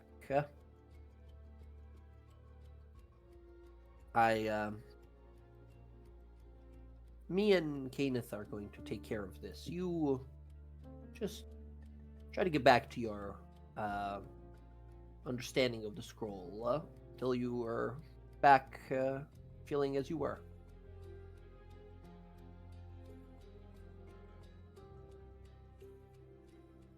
And that's the sort of end of the communication. As you put this thing on her map now. Very good. As you realize, like, okay, well, they probably won't be able to act that quickly. As we can't act as two people, they probably, well, they're smart. She's smart. She's probably not going to blow up half of this. Like, she's powerful. She's not that powerful. Like, you're powerful. Archon chops you in half instantly. She's powerful. That happens to her as well, right? You guys are not going to fight Archon and win by yourselves, right? It's a sort of a team effort. Archon he's a team effort kind of guy, right? So you realize, like, she's probably not going to make any crazy moves immediately. It's going to be planning and then probably some subterfuge and then a big boom. So you have some time to bring your friends their magic items and such. Fantastic. I feel good. Snuff. Oh, well, I mean, we get them to do the hard work, and then we just steal that shit. Oh shit, we gotta let Bella out. Bella is Bella, dead okay? and suffocated shit, inside Bella. of Are you okay? reincarnate again into a vampire person. No, but you will let her out. Inhale. It was getting close. It was getting real close to that hour. Sorry, Bella, we found the forge. The Crucible? Oh yeah, the crucible. Are we safe? We can't steal it. It's huge, but we're gonna have someone else steal it, and then we're gonna steal it. I will say on those super high perceptions here, Roxy and Sky, like listening into the cave, you're like, that's a lot of footsteps in there. And they're not only lizard men, there's probably a bunch of giants down there. Quite a few at least. We should get out of here. Yeah, we're leaving now. I just had to get you your breath before, Excellent. As you guys begin to head on out, you hear a roar off into the distance, and landing on a back of a dragon, top a mountain not too far from you, as a lightning sort of streaks across the sky. Yeah, you see there the avatar of Tiamat. You see Archon the Cruel on the back of his mount as he lands for a second on a back of what looks to be a like a young or adult like lightning dragon, some sort of like a blue dragon or something that roars throughout the night, shattering the momentary peace here as it chuckles to itself before Archon sort of pulls on its reins to calm it, to get it back in line. You see the mighty paladin, the oath breaker, Archon the Cruel, a name that you've heard before, but after the fight, and seeing what is done with the bodies of your allies, a title that he has earned. He scans across the lands here as we see him hold his fist up. You see a rotting limb of long claws as he closes his fist here and looks down as he scowls. You see he's looking towards Casimir's body. And for whatever reason, he's not happy that when he closed his fist, nothing happened. As he stares at that body. He roars out. You hear this booming voice that booms out a few hundred feet, magically empowered. What happened? This body was a symbol. Who did you allow to enter our camp? You see a bunch of these lizardmen look up, horrified here immediately, as he holds his hand out and says, Fine. If you will not serve me with competence, you will serve me without question. As these lizardmen begin to shriek, he closes his fist, and you watch the strange ghastly green energy begin to be drained from these lizardmen, and then drawn this energy into his rotting hands. As the bodies of the lizardmen fall, after a few moments, they begin to stir and then stand as rotting quickly, flesh deprived and life stolen, zombified corpse. He looks around and says, The rest of you, find whoever has stolen from me my first trophy of this war. The wizard's eternal suffering, as he points to the now unmoving body of Casimir. You guys get the fuck out of there as you begin to immediately sneak and dash and just get the fuck out of there. As you see a bunch of these soldiers and such begin to fucking scour the area and search the area. You guys, again, insane stealth rolls, return to Fort Daxio. You find your friends, your allies here. Casimir, you reunited with your friends. You guys are able to give back all the items. You've taken back everything that was taken from you here as you made a quick work of this mission. Well, I say quick work, but it was like 5 hours it took you to do this whole sequence. Oh, you two are amazing. You three are amazing. Thank you. Oh. And Casimir, yeah, give hugs, say thanks, grab a shit, and go sleep and study. Oh, Ready to spell, glad, sleep, glad I prepare. can get your stuff back. Uh-huh. Wait, I'm sorry, what was that, Roxanne? So glad we can get your stuff back. Oh, he's really appreciative. There's a lot of stuff going on before you go to sleep. We found what's going on? possible crucible. Wait, what? Who's that We Pokemon? have a shit ton of dragons, way more than what we thought. 12 regular adult dragons and then 2 ancient dragons. Regular adult dragons, by the way, are nearly apocalyptic kind of events that kills a town. Adult dragon kills a town. Just to clarify, that's the kind. When she says regular, that's a very dangerous dragon. Oh no. It's pretty bad. Yeah, pretty bad. Yeah. The only thing I can think of is I could probably I don't can send a message to like Cage's mom because you know she likes helping out dragons, but I don't think she can help these kind of dragons. You would know better than me. But the Crucible, we know where it's at. Yeah. You know the area, you think, right? It should be down there in that cave somewhere. We have There's a a- plan. We have a plan. We're gonna have her sister use Derval to steal it, and then we fucking steal it from them. But how do we know where they're gonna take it? Well, we don't, but we can figure that out later. I mean, when they attack Fordoxio, that place might be kind of like empty. She might have a chance of taking it. Okay. And the one that was supposed to use it was probably going to be Ash, so if Ash kept her cards close to her vest, then they can steal it, but wouldn't know what to do with it until they can deliver it to their Red Prince or whatever it is. So I don't think they don't have everything, right? They need the pages. They need the pages, they need the crucible, and the scale. So if they steal it, if they're successful, we have some time to get it back. Okay. We do. Also, they, Smart also move. they need the power source, the item. Which I should actually ask, who had that item before we died to Archon? Because if one of the dead people had that, you would not find it with the rest of the loot. We left it in the Mobile Power fortress. Yep. We did. Oh yeah, we that's right. That's right. You left it back there with Annie or Annihilation, the giant robot. Yeah, it's literally in its chest. It's in the inside electric of it. field. Mhm. Yeah.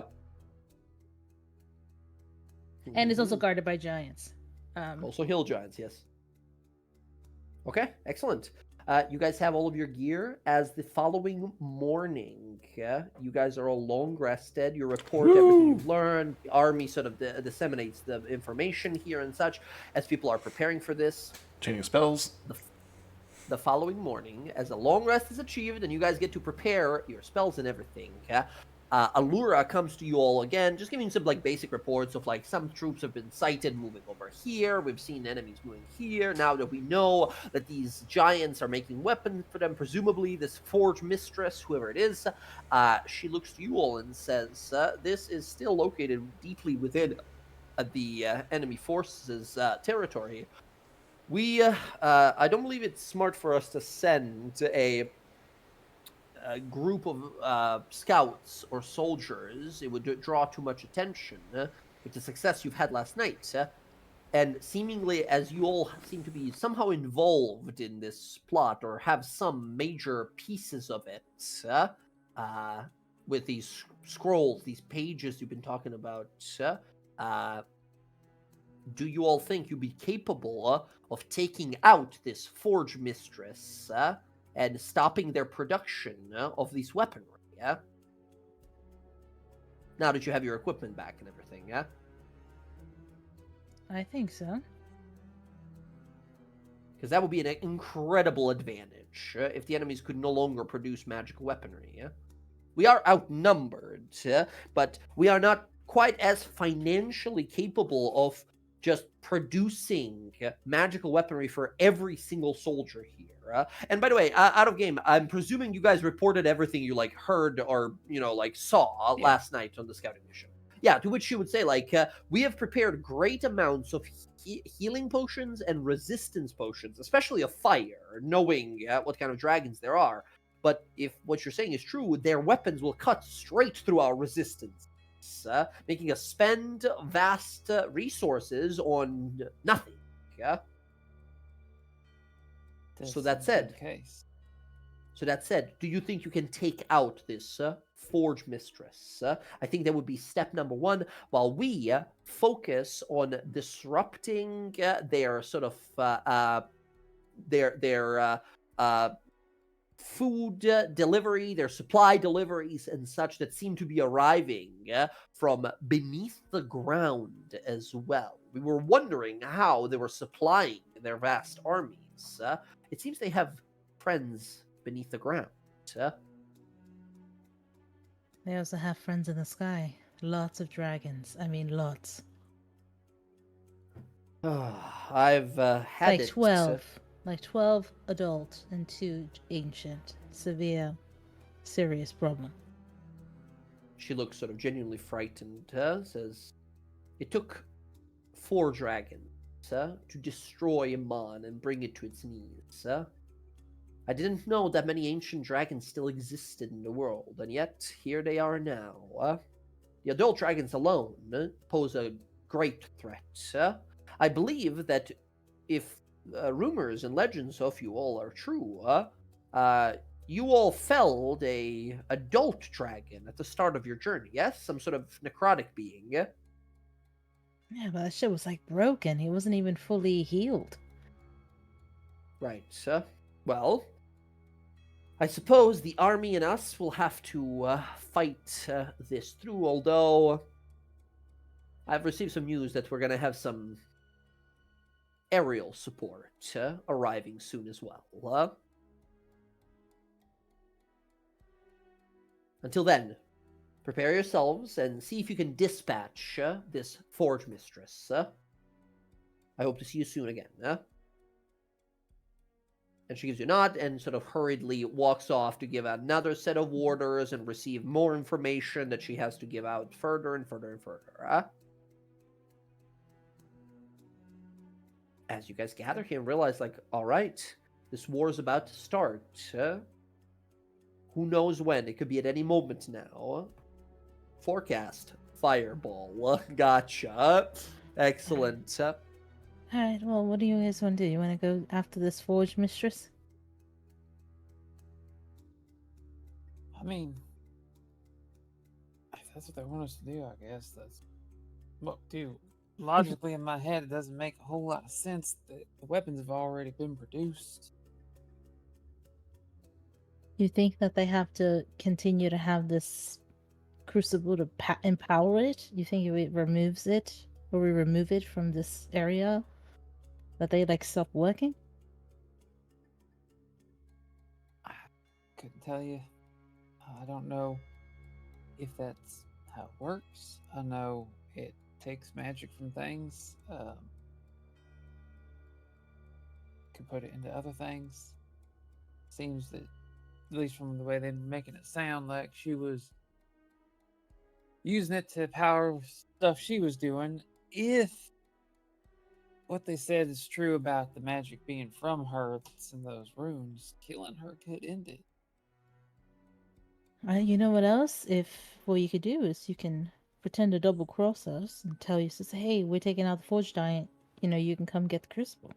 Because we're going to be distracting them.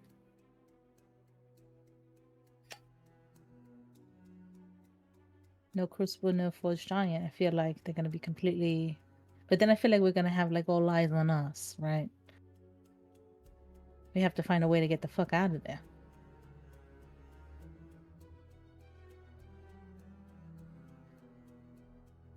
Like, Cassie, you have your teleport stuff, or you can't do any of that yet? What kind of teleport are you talking about? Like, getting us the fuck out of there after we kill the Forge Giant. Because we're gonna have, like, trying to get out of there is gonna be terrible. Well, how far down do you think we gotta go? Casimir, if you do, I don't know if you have the teleportation circle spell. I do. Okay, you can it's not literally prepared. walk up. Yeah, it's not prepared, but I can do it. Yeah, I was gonna say you can literally walk up here in Fort Daxio to one of these generals and be like, "Hey, we're helping. Can I get that? Can I get your digits? Can I get the teleportation circle?" Sweet, like, yes, here, please. If Yeah, absolutely. They'll give you the teleportation sigil here, so you can now teleport here. if you don't want to have to run with that prepared, I have it. My shit's always prepared. Nice. You get as well then. Yeah, Sky and Casimir, both of you go ahead and add. You can add Fort Daxio to your teleportation list. Okay. Wouldn't hurt having us both be ready to do it in case something happens to the other. Keep in mind, it takes a don't- minute to set up the spell before you can teleport. Right. But yeah. But I don't suspect in I'll be case, scrying right now, so. Just in case, Yeah. like, we end up getting, like, separated while we trying to run from it, at least having two people to be able to do it is good. Always good to have a contingency, yes. I agree. All right, as long as... And how long does it take to cast that? Do you need, like, a while? A minute. All right. Did that? Yeah, cool. All right. I turned my higher level section into my locations. Nice. Now, I have a question. Do you have to be, like, in the plane of... Oh, and let me read it. It says you have to be on the material plane. Yeah, you got to do it here. You got to be on our world, on Exandria. So they couldn't do it from, like, inside a rope trick. No, it has to be in Okay, this I plane. was just asking. Because technically, rope trick is a demi-plane. It is, yes, so I wanted to read that. Mhm. Okay. Excellent. Very good. As you guys set up, you head on out to find this weapon maker of Archon's army. And as you head out into those mountains, we'll be making some stealth rolls and stuff like that, but we'll leave that for next time, friends, as we're going to pause here for tonight. Incredible stuff, everyone. Emily should have been job. here. We're not in full force. It's fine. We'll be at full force next time. And Yes. I But am, everyone got everything they wanted. I'm happy Yeah. about that. we I got know, gear back. that's We got huge. gear back, which Huge. is huge. And yeah, we got to sort of welcome Sky back. And now I gotta ask you guys, like, what do we do about these backup characters? Are they just gonna be hanging out here during this war, helping helping. along, right? In little Yeah. montages. Gotcha. I mean, I gotta have at least Anahia stay around because this guy's gonna like ask her out. I mean, hey, look, I know I kicked you off the boat. Oh, wow. You wanna get a drink? What a turnaround. This is going to be great. And fantastic. I mean, especially how Bryn has given her the cold shoulder, you know? Real fast mention though, you guys. I know we are very powerful characters, and we died, right? We fought a single guy in this dragon, and he killed us. And now he has an army of 50,000 minions and a ton of dragons. The reason I'm asking if these backup characters are staying here is because it is possible, it is maybe even likely, depending on how bad things can be. Rolls are tricky that way. That you guys and a ton of these soldiers die, and if your backup characters are here, there's a chance they die as well during this, right? Now, of course, that's what they would do. They would want to be here to support you guys, to help you guys. But above the table as a DM, I'm saying, if this war goes bad, we could lose our characters and the backup characters, right? Cedric's hero protect him. Fine. It's fine. If it happens, it happens. I've got another backup. I can break it. We're entering the scary part of the game where we're now sort of like a little higher level and things are pretty scary. We are dealing with a vast army that is outnumbering our guys here, right? But we got one trick up our sleeve, and that's we who were dead are alive again. Haha. I have to believe that Anna's smart enough that, like, she could sneak away if need be, you know? So. She certainly can, but she's not probably going to want to leave you to die. Wow, again. of course. It went to hell for you. Yeah. So, yes, absolutely incredible. Let me see here. Very good. All right. Well, everyone, thank you so much for gaming, as always. Super excited to continue this next week. Is everyone good for next week? Yes. All right. I swear to all the gods, I will try to keep us on a schedule here. We had to skip a few times, but that's all right. We had like people traveling, vacation, stuff like that. People feeling a little sick and such. I think I'm mostly chill for the next few months to just game it up, to keep rolling dice. And we're good So for that should be good Thursday as well. Thursday should be good for me. Okay.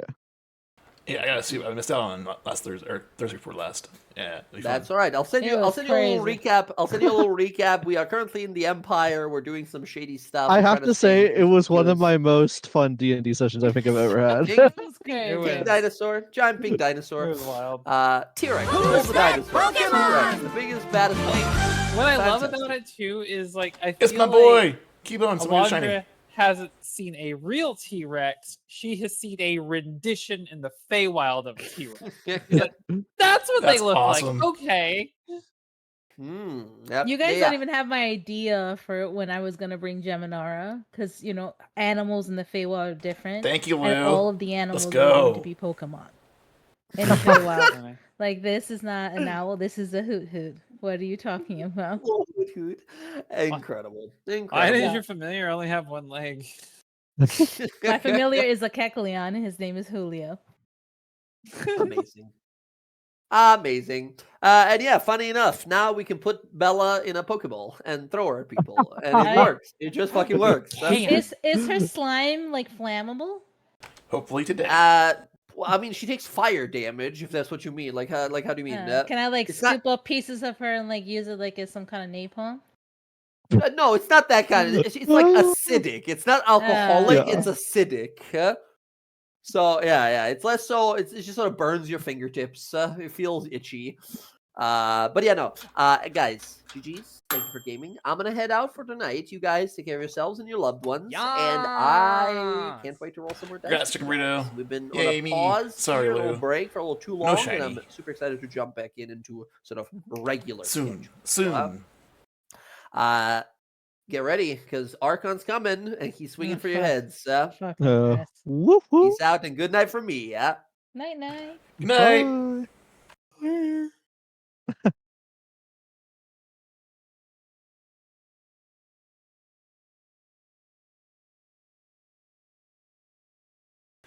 Okay, everyone. Thanks for hanging out for our Tal'dorei DawnGuard D&D session. That was a lot of fun.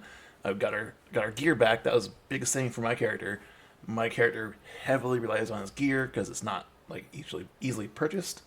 So I'm looking forward to next Sunday. We're back on Thursday for the Wild Now campaign, which I missed out on the last session. Looking forward to that one as well. I heard it was insane. I might come back on a little bit later tonight. I'm gonna go probably take a shower since I had to work today a little bit.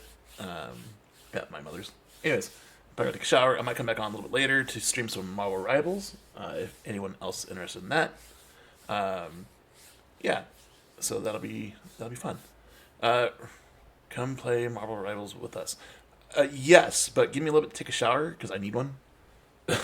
I got home and hopped straight on the computer for D&D. Let's see who's on. Oh, I know where we're going. Make sure someone else is on.